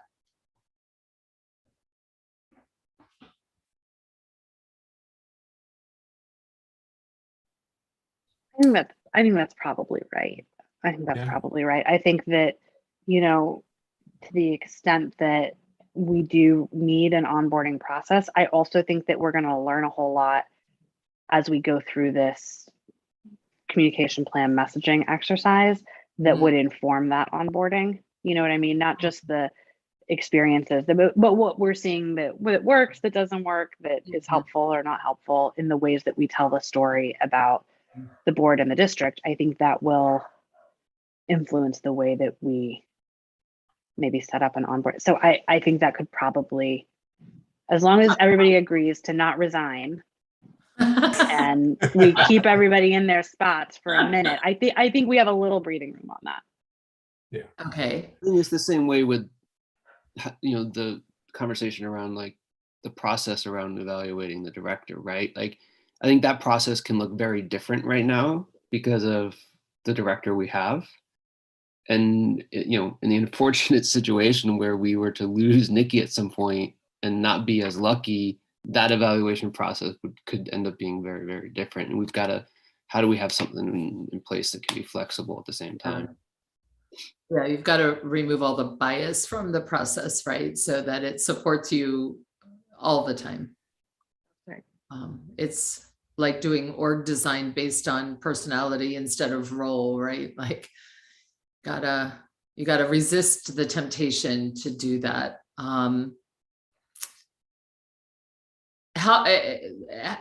just kind of curious as to, like, if you were to put a time frame on how long it would take to update that process, what do you think? Again, I'm asking that because I don't have any idea about what the process looks like. I think it would take a couple of people, a couple of meetings. I mean, I think we're talking about less than 12 hours all in. I think it will probably take some time to jump through hoops and make sure, like, is this legal? Can we do this? Does it match what Placentia or whoever else is, Palisades is doing in their special districts? But like, I don't actually think it's that complicated. I think it just requires some attention. Got it. Did you say reduction, Katie? I'm sorry? Did you say reduction requires some reduction? Requires some attention. Requires some attention. Sorry, yeah. As part, I think we can streamline it, but I think.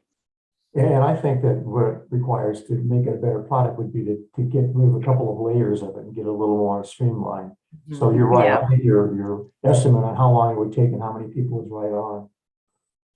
A lot of this is understanding what the front burner items are that we really need to get cracking on and stuff that can wait a little longer. And this is one that, to me, that gets pushed more toward the end of the year. And the same with the onboarding of the trustees. I just don't see a need for that, for another year or two. That gives us time to think about it. And there's a topic that we can cogitate on this at our leisure and come up with a good program. Mm-hmm. The one, when you look at a communication plan and messaging, just while we're on that, we're talking about the board and the friends and the foundation, you kind of getting the stars aligned so that people understand what the opportunities are. You think a lot of that would just come from the liaisons, working with the different groups that we have to figure out, okay, how can we get you guys involved more? How can we spread the word, etc. I've noticed, I don't know about the rest of you, but I've noticed sort of an uptick in their marketing on their end, to tell you the truth, with emails that I've been getting that I didn't get before, announcements and stuff. So I can feel that they're really trying an outreach program of their own right now, and just using the liaisons to figure out what that is how it can integrate with what we want to do, we probably save a lot of time and keep us all on the same page. And then when you clear the air a little bit and going back, could you scroll up a little bit, Jennifer, on Sure. the list that you have here? Yeah. When you talk about communication plan and messaging, I think that now it's a good time for us to start thinking about, okay, when can we take, phase 1 or phase 2 or whatever it is of what we're trying to do in the rebuilding of the library out to the public. And it goes to Rotary, and it goes to Monte Cedro, and it goes to the town council. And I know Nikki's taking care of a lot of this on her own right now anyway, but there's a whole circuit that we could all get involved with, presentations and updates and stuff. And, that they would have us come speak there because everybody's interested in what's going on with the library. So to me, that's a real front burner issue, is getting that stuff. Because I agree completely with Katie. When the time comes and, their favorite wall or whatever got torn down, the public, there's going to be a lot of complaints about this for people who felt like they weren't in the know. So the more that we get out and talk about it, the less Right. that happening. Yeah. Okay, great. So I saw a thumbs up from Trustee Wilkerson. I hear agreement from Trustee Clark, Cervantes, and Andrews. Trustee Capel, you're mighty quiet. No, yeah, that makes sense to me, Okay. having this focus. Okay. So let's talk a little bit about this focus, right? And certainly I get that it is going to require conversations and planning with Nikki and staff and friends and other folks. But let's try to nail down what you guys think are some of the components of that.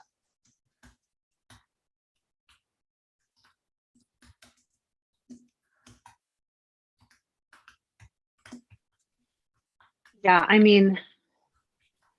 I think that there are a couple that we've already identified, right? So first and foremost is clarity on what is the board and what does it do? Right. Who are the trustees? And that can be as personal or as abstract as folks like, right? So kind of, who are these people? What are they doing? How are they spending your money? Why are they doing that? And then I think beyond that, it's a set of questions around like, who is the audience, right? What are the goals we're trying to achieve? What are the messages that need to get out that, align with the operational goals that the library has? And what are the consistent and sort of organized ways that we can wrap trustees into that process? Because it's not realistic to imagine that nor would it be effective to have us come up with our own whole thing and just do things. I think that would be a disaster, right? So what is happening quarter over quarter, week over week, month over month, and what do we see coming up? We know that there are going to be building plans and designs. We know that there are going to be conversations around redistricting. We know that there's an election in November of 2022. We know that there are things coming, and we can have those conversations now and figure out, what is our strategy? What is our approach? What are the things we'd like to tell people? Who's going to do it? How are we going to do it? What assets do we need? Do we need video content? Do we need slides? Do we need somebody to go to a meeting? What do we need, right? And I think all of that needs to get mapped out alongside what the district is doing. Because some of that is already happening. Some of that can be amplified. How can we basically make things more effective and better rather than, and I forget who said this earlier, rather than just creating a whole bunch of extra work for everybody. Right. Okay. Anyone else want to add to this list?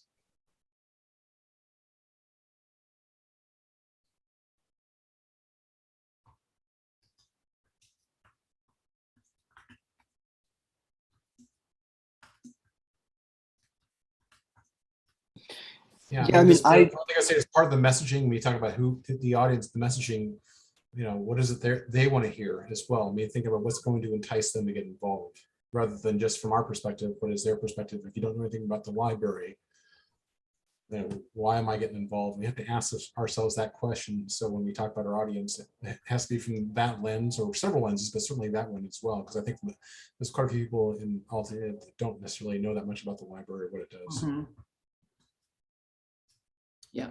And that kind of speaks to what Jason was saying about maybe a central repository that talks about all the ways that people can get involved.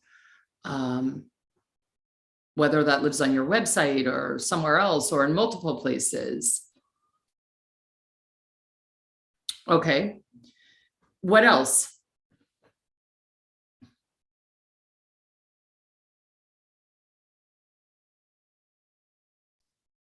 So I think part of any board related communication plan should also involve a little piece of crisis communications. So there will be things that happen from time to time that are nobody's fault that just flare up. Okay. And that's going to happen, right? Like it just will. And so having a game plan for what happens and who does what and how it functions is essential, because otherwise, you know, it can get messy very quickly. And I'm not saying that because I think we're going to have a lot of drama. I'm just saying that because, you know, we recently had a little flare up that happened and we were able to handle it quickly with, you know, a minimum of drama. And that was great. But it will happen again. Like these things happen in public agencies. So knowing, you know, kind of what swings into action at what point is essential, because people will talk to us, right? Like that's going to happen. They're going to be like, I know Rushmore's is a trustee. I'm going to tell him that this is terrible. And I can't believe you guys sold all the books to buy, you know, video games. Like that's awful.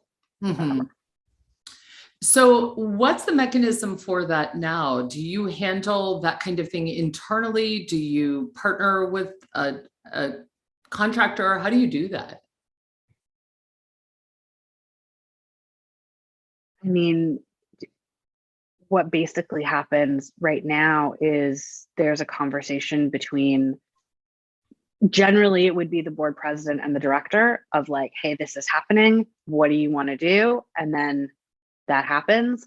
But I think what can be difficult, and this is another piece of that whole like Brown Act stuff, is because of the nature of the Brown Act, we can't all get on an email and be like, hey, don't know if you guys saw this on Facebook, like this is pretty messy, like here's what we're going to do about it. We can't do that. We can't have those conversations. It's not legal. So if there's a plan and I know that like that plan is unfolding, then I, you know, even if I'm not the one who's handling it, I can look at it and be like, okay, great. At this stage of the game, XYZ should be happening. If somebody comes to me to say something, I can point them in the direction of the right person, or I can plug them into the process in the right way. Or I know that I shouldn't say anything, or maybe I should say something, or maybe I do, or maybe I don't. Like there's a lot of, and like it can get, this is where the Brown Act can really bite us, in the sense that like if Jason says something on social media and I like it or I share it, like that can be problematic for the Brown Act. So basic development of a board communication protocols. Yeah, I think that's right. I think that's right, in a way that feels realistic, you know, and that again is not relying on any the expertise or the background of any one person to be effective. Makes sense. And it's also like answering the question for all of us, right? Of, you know, if we see something that we individually feel needs to be responded to, you know, whether it's, you know, some online news outlet, social media, negative door, whatever it might be, like who do we flag that for, right? Like, do we email that to the board president? Do we email that to Nikki? And then like Katie said, you know, that question's easy to answer, but if there is a defined process, then I think we would all feel confident and comfortable going like, okay, I sent it, it's going to be dealt with. Right. That makes sense. I'm just trying to understand the like scope of this. Even if we think about the pandemic and COVID communication, did you all handle all of that internally, communicating with staff and whatever you put out to the community? Do you create that content? Yes. Wow. Yeah. Okay. Not only did we handle it internally, we created sort of a community-wide communications array that looped in all of our partners across town. And I mean, Nikki can tell you, like, the library was kind of the go-to place for like, what's going on. And this was early in the pandemic, right? Before a lot of this stuff kind of got Right. more organized. But, you know, I think that it had the effect of creating a situation where people look at the library of like, hey, I need something, or I need to get the word out, or I need to do something. And hopefully, you know, their first stop is the library. So yeah, it was all internal. Yeah, I mean, this part of your communication plan, also embedded in that, is a huge opportunity to grow your visibility, right? Which is one of your other goals. So, wow. Okay. All right. So let's spend the next like 10 minutes or so talking about impact. If this goes really well, right? Like you develop this robust communication plan that helps break down barriers to entry. People understand how they can be involved. They understand why they would want to, in their own unique language, to use Camila's word. And you know, you have ways of spreading the word, thinking about Trustee Cervantes on multiple fronts, to talk about the renovation, to talk about crisis situations. All of this gets put together in a way that just couldn't have gone any better. What's the impact on the organization? What will that achieve?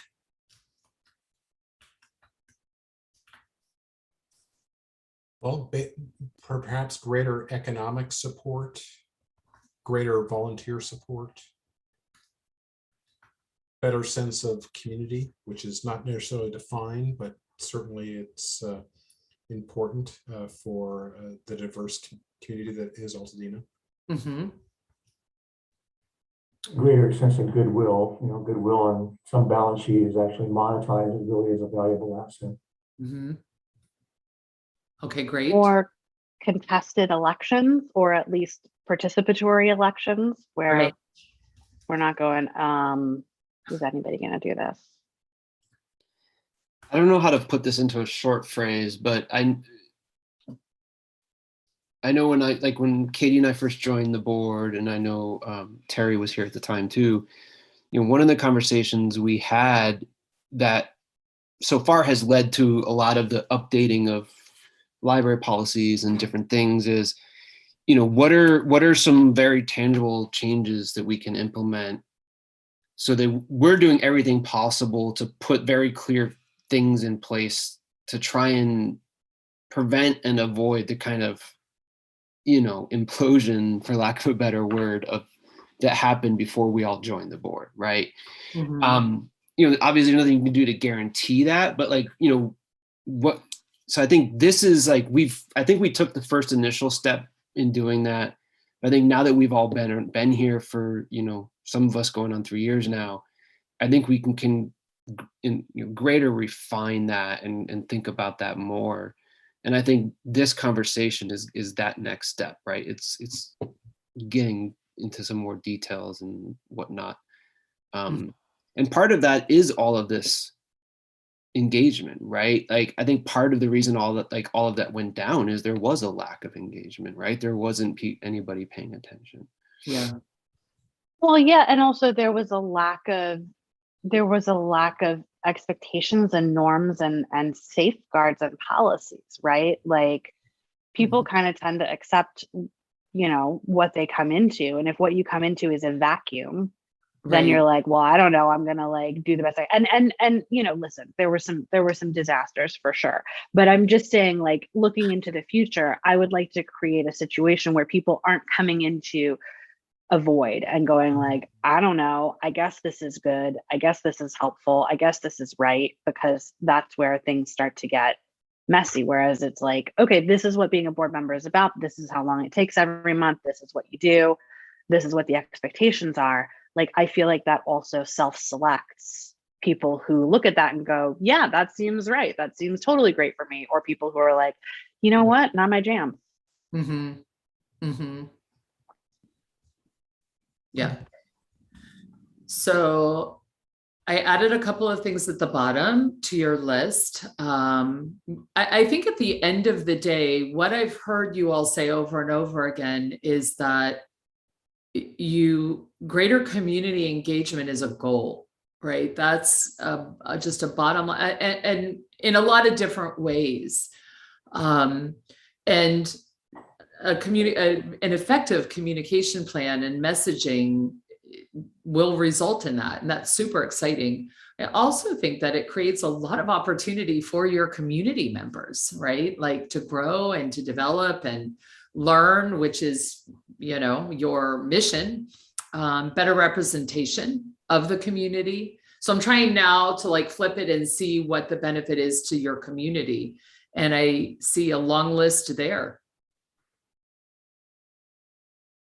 So, okay, so this is a super exciting goal. What's the timeline for something like this in your estimation? And I realize that right now we're speaking in a very like first draft kind of way, but what do you foresee something like this? What timeline do you foresee this taking? Are you referring to rolling out the marketing plan after all the due diligence that goes into it? I am. Yeah, that's a great question. I mean, do we hire somebody to help us, or is it just do we have a budget for that, or we just do it ourselves? And Jason was saying we don't want to create another ad hoc committee because we're already stretched, but it may require some assistance to kind of help us tease out some of these benefits that we want to roll out, and much like we're doing today. Mm-hmm. I don't really know. 6 months. I don't really know. Maybe that's too long. Not long enough. So I don't know. Yeah. Yeah. So Okay. like I think most of you guys know my day job is I run a strategic communications firm. And this is exactly the kind of work that we do. And so based on what I'm seeing, I would say it's going to take easily 8 to 12 months I agree. to put something together, minimum, Yeah. that feels cohesive, that feels consistent, that is coordinated with the district. Right. And that's really before you start rolling anything out, because there's got to be consensus too, right? Like, because everything that gets created and invented has to come back to this group, and then we need to bat it around and be like, yeah, that seems right, or no, that seems totally dumb. So I would say, 8 to 12 months. I think it's going to minimum, not that, everything will happen all at once, but at least that. There could be pieces that are ready sooner than that, but sure. And there might be quick start projects where it's like, we can do this right away. Yeah. But again, it has to be consistent and coherent, because the worst thing in the world would be to try to do something like this and do it in an unorganized or kind of piecemeal fashion. Because then people will be like, well, I heard this, I don't know, is that like the same thing? And then that will erode trust and erode credibility. Right. Yeah. As you all were talking, the time frame that came into my mind was a year. So this is a big endeavor. It's a really exciting endeavor with huge positive impact for, for all the factions, but it's long. It's a big goal. So Katie, based on your experience, and Jennifer as well, knowing we've got 5 volunteers and Nikki and her staff, do you envision the need to bring somebody in to help us with this, or what are your thoughts, Katie, as far as how this could be pulled together? I think we don't know enough yet about what this looks like to know if we have that need or not. We may, right? We may, but I also know that it's expensive. It's expensive. And I think that I think that a first step probably would be to, get somewhat organized, get together with Nikki, and look at what's doable, realistic, look at how that aligns with what the district's already doing. I mean, there are places where we may be able to just kind of wrap trustees into things that are already happening. Great, amazing. That's some low-hanging fruit, right? But then there are places where we're going to have to create some stuff from scratch, or invent some things, or get consensus on things. And for those things, I think the more clearly defined the scope and the project and the outcomes are, the better luck we're going to have figuring out if we need somebody from the outside to help, and if so, what that looks like. Because I think right now we've identified the need, but I think there's more work to do in figuring out Not enough how meat that in the bones, happens. you can go get somebody to help us. Yeah, I think, well, or it's what happened, or it's like, hey, we need help, and somebody's like, amazing, $150,000, you know, project, awesome. Like, I don't think that serves the community, right? Like, I think we can probably be smart about how we do it. Yeah, you may be able to like just get help on certain pieces of it so that it's okay, so you went exactly where I wanted to go next, Katie. Next steps. So I heard you say meet with the director, start the planning process, look at the scope. What else would be on this list of next steps? I think identify who's doing it, like who's going to do all this work. I was saying, identify the That's lead. what I was going to say. Who's doing this? Yeah, who's doing that? Camille's going to let us know how it goes in 6 months, and we're going to say, oh, amazing job. Got it. You got it. Yeah. I'm on it. Camila, can you, we'd like to set up monthly check-ins. You just give us updates, please. Sure. I can handle all this for you. Perfect. Amazing. And how do we make effective use of our monthly meetings too, going forward? Right. Like, I mean, this is the kind of thing that would take like a standing agenda item, but like, how do we do that in a way that doesn't add an hour and a half to every board meeting too, right? No pressure, Rushmore. Yeah, no, not at all. So, okay. How are you feeling about the goal? You know, it's all exciting when we're coming up with it, and now it's like, oh, gulp. How are you all feeling about it right now? Well, I feel great about it because, I mean, I think everyone realizes this is really the 800-pound gorilla in the room. Yeah. And it's always been the Achilles heel of the library and Altadena is the lack of communication, you know, and if we can, you know, spend good quality time to actually vet something out at a reasonable price, I think that it'll be worth putting something together. And you know, as far as spending time on the board, and aside from what the board members already done, you know, in bringing a sense of credibility and value to, you know, the community again with the oversight, but this would be the next big thing, I think, if you ask me, beyond, you know, the measure fee and the like, because this is the next big piece, because that'll be kind of go hand in hand with, you know, the communication as far as the rehabilitation of our facilities. Yeah. And I'm not talking about from a financial resource perspective, but from a time perspective, a good deal of the time that you put into this will come back to you by not having to deal with issues, as many issues in a one-off kind of, you know, way. So there is ROI on doing this well from a time efficiency standpoint. Right. So okay, we have some very broad next steps here. Before we leave each other for the day, let's get really specific on that. What are you going to do next? How are we going to start the process of advancing this, and by when? And who's going to do it?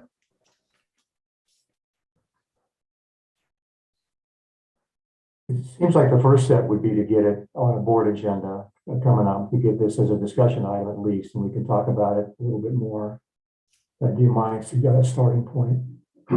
I worry a little bit about the confluence of events here, because I don't know at what point the Community Facilities District Committee starts to get a little wound down, or the Facilities Committee is not feeling overwhelmed with reviewing plans and so on. So I think a sharp focus, I think, is really needed on this. What exactly do we need to do? And is that going to be the job that overwhelms the workforce that we have, or is that going to fit in okay with what we're trying to do?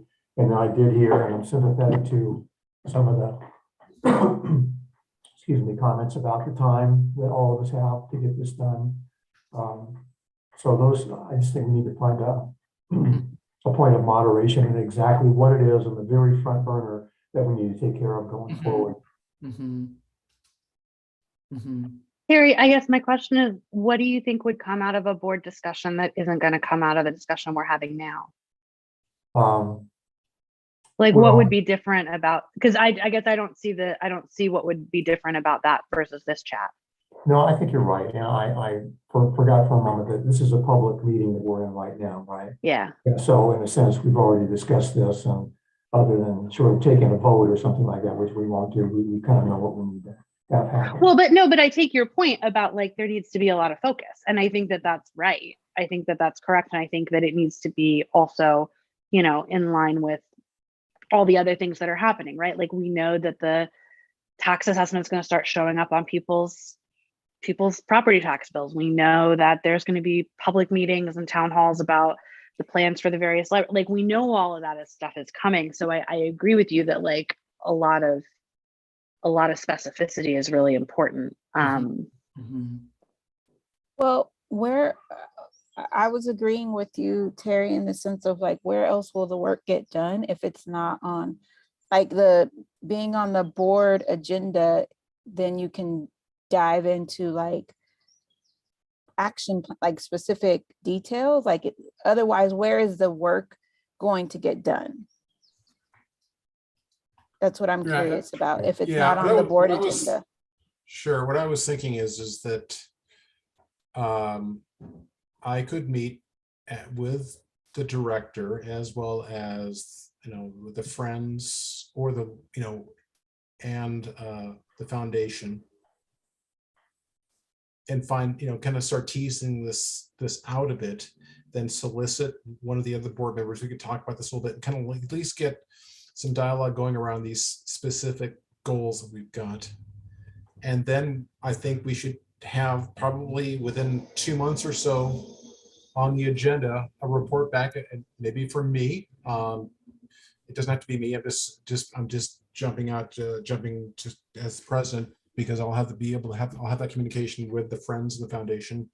And we'll be meeting weekly with Nikki, so we can start teasing this thing out, and then we can have, check-ins and kind of on a board discussion, in a board agenda, agendized item, discuss on a go-forward basis how we want to frame, the next steps. I think right now it's just the initial discussions, and then we start kind of massaging this and kind of figuring out what we do have right now and that's been planned.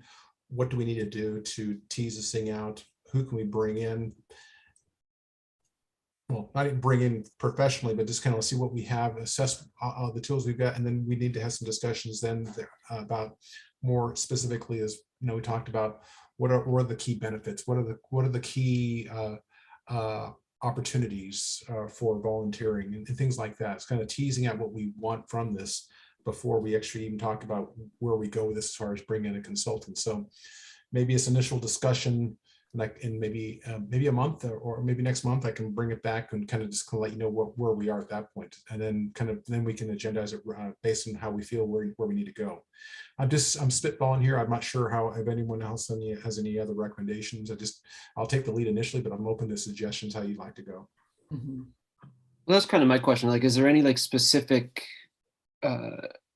tasks that like each of us could take away today and then then report back, right? Like, could we break it up into like, Jason's going to research this small piece and come back with something to report back on. Katie, Terry, like, right? Like, yeah, I mean, we could certainly do that as well. Mm-hmm. So any thoughts about what people would like to volunteer to do to bring forward as an example? What kind of tasks or actions would start paving the way? What are those things that would be most helpful? What are the pieces we need to get started? Maybe, Oh, sorry, go ahead. Go ahead, Katie. No, I was just going to say, I think that as much as I love the idea of handing out homework to everybody, and I do, like, deeply in my soul, it makes me happy. I think that there's a little preliminary work that needs to happen. But one thing that I do think would be really cool is if each of us could maybe, as a very preliminary step to all of this, write a short, and I mean short, like 500 words, short paragraph about how you came to the board and why you serve, right? Like that is an immediate, easy thing. We all just said it. Like if you don't know what to say, just go back and watch the tape and write down what you said. But that's a thing it's easy, it's accessible, it can go on the website right away. I mean, that's the sort of thing that I feel like is a short-term win that there's no reason to wait on. And I think as we come up with a more comprehensive comms plan that makes sense, there will be things that can be parceled out to each of us. But I guess what I'm saying is, I don't want to go through the exercise of inventing jobs for people to do for the sake of the exercise. I want to invent jobs for people to do that have a real ROI. And I think that having like a why I serve paragraph from each of us on the website would be great and cool and humanizing and important, and I think very achievable. And then once we have more of a plan in place, I think at that point it's easier to say, okay, you know, Jason, go have conversations with these 3 groups and tell us what comes out of that. Or, you know, Terry, can you take a look at, you know, these questions and come back to us with an answer? So I think that's probably more realistic. How do folks feel about a like less than 1 minute video of that versus a written statement? I think that's an amazing goal that requires time and staff, and the amount of time it takes to produce and edit and shoot a 1 minute video is like, it's a lot goes into it. And so not that I don't think we shouldn't do that. I'm just saying like in terms of an immediate, very achievable thing that requires no additional staff time and resources, like, I mean, is it branded? Does it look good? On my iPhone and just like yeah, but if it doesn't look as beautiful as all the rest of the assets that ALD puts out, what does that say about the board? Not that I'm saying you would do a bad job, but just like there's work that goes into producing that content in a consistent way. Yeah, in a consistent way. I do think that's a fantastic idea. I think that the visual is way more compelling than the text. But I 100% agree that it needs to be consistent, and a not great video, or even maybe an overproduced video, could have some negative ramifications. So why don't we start with the written, and then, you know, then if based on how it sounds, we tease it out, and then the next step could be a video. Yeah. I think I think if it needs to be something that is immediate, then I prefer video. But if it needs to happen like right now, we could do a statement while we work on getting, you know, someone to do video. And I think it's an option. Even like, are there interns that can do that? Are there students that can, you know, do that at the local, you know, art school or something? Like there's ways to do it. Okay. Sorry. But I prefer the idea of video just because it's more, I don't know, it's more human and interactive. But if we have to move now, then yeah. We don't have to do anything, right? We've done nothing for a long time, and that's the status quo. So there's no emergency that requires that we do anything. I'm just saying if folks wanted to have like a takeaway that made sense right this minute, I think that would be an easy one that wouldn't put a burden on staff or anybody else. But we can equally just wait, right? Like there's no crisis that's like we have the community of Altadena is crying out for more biographical information about library trustees. And, you know, I think it's fine. I fully support the written thing. I think that'll take most of us like 5 minutes, and email it to Nikki and Diego, and they can post it on the website where it makes sense. As just, you know, thinking ahead at some point in the future, I think it would be not only good for us 5 folks to do, make it something that we do for future board members too. Totally right. I agree. That makes perfect sense. But even if I was going to go on video, I still want to write something out. So Yeah, I think that the written statement will get you ahead of the game when you're doing the video. I also think in terms of the written statement, and Katie, you know way better than I do because of what your business is, so that looks a little bit consistent. I would probably put together a list of questions that each trustee answers. You know, how is it that you came to this role? How long have you been here? You know, why do you do it? What would you say to somebody who's interested in this kind of a role? Something along those lines, so that even the statements are consistent, because they could look wildly different. That's right. Right. Yep, just like your exercise at the beginning, right? So a set of like 4 bullet point questions that sort of structure what content we're producing, and that it feels, you know, coherent. And fun and light. Yeah. So who will develop that list of questions? Is there a rule around that? Or you will? Okay, Camila, yes. Yay. Awesome. See, it's the start to taking over this whole project. Nice. Okay.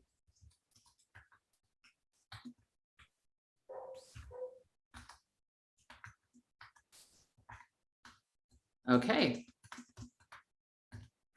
And can we set a date for that?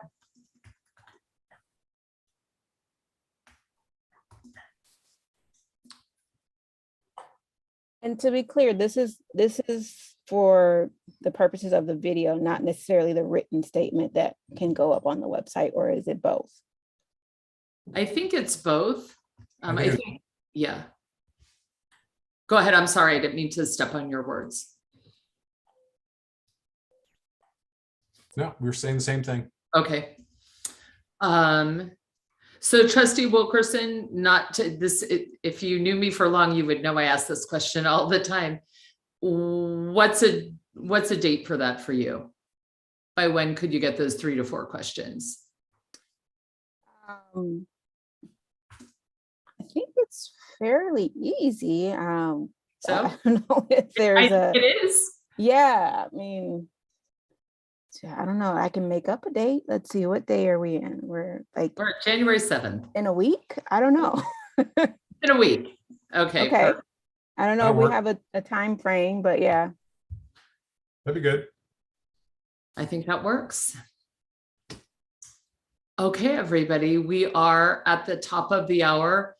How are you feeling about what we've accomplished? I think it's a good starting point, a good framework. I think that the more we start diving into this, the more we realize there's a lot more work to be done to frame this. Yes. That's the reason why it hasn't been done in a long time. So it's not going to be easy, and that's why it's going to take as long as Katie has projected us to take. It takes a lot of thinking to be able to cobble, put down our own thoughts, let alone, and then combine them and reconcile each other's thoughts and opinions and come up with a game plan. Mm-hmm. Yeah, that's right. Yeah, I agree. I think it's a great start. I am going to apologize. I am so sorry, but I actually have a hard stop right now. I've got to bounce. But thank you, Jennifer, and this was really good. I was really glad we did this. Thanks, guys. Awesome. Thank you, Katie. Great. And Jennifer, so I'm pretty hard as well. So anything else you think we need to cover? Nope. So I'm going to clean up these notes and I will get them to all of you so that you have them, or I don't really know what the process is. Maybe Diego includes them in the minutes. I'll work that out and you will have them. And I'm not going to leave you here. If there's a way that I can support you moving forward, I'm your 12th man. Great. Well, thank you, Jennifer. And thank you all of you for spending the last 4 hours doing this. This has been productive. I hope you've find it to be valuable. I think it will be on a go-forward basis. And Nikki, thank you, and Diego for your support as well on this. Absolutely. I thought you guys were awesome. That was so productive. Well done. All right. Thank you, guys. All right. Thank take care, you, everyone. all of you. All right. Rushmore, sorry. Bye. Bye. Rushmore, sorry. Oh, we lost. Oh, he We- didn't adjourn the meeting. Did he We need to officially, adjourn. do I do that as secretary Yep. now? Why don't you do it, Camila? Yes, please Real do it stuff for up. posterity's sake. Right come on. away. And how do I do that? Do I have a motion to adjourn this meeting? Well, we don't have a quorum anymore, do we, I know, Diego? what do we No, do? so if you don't mind just saying that it's adjourned, just for Okay. posterity's sake. Thank and you, we'll put that in the everyone. meeting. This meeting is officially adjourned at 1:03 p.m. Well done. Thank you, Well Mrs. done. Secretary. Great, Bethel. Great. All right. Bye, guys. Bye, everyone.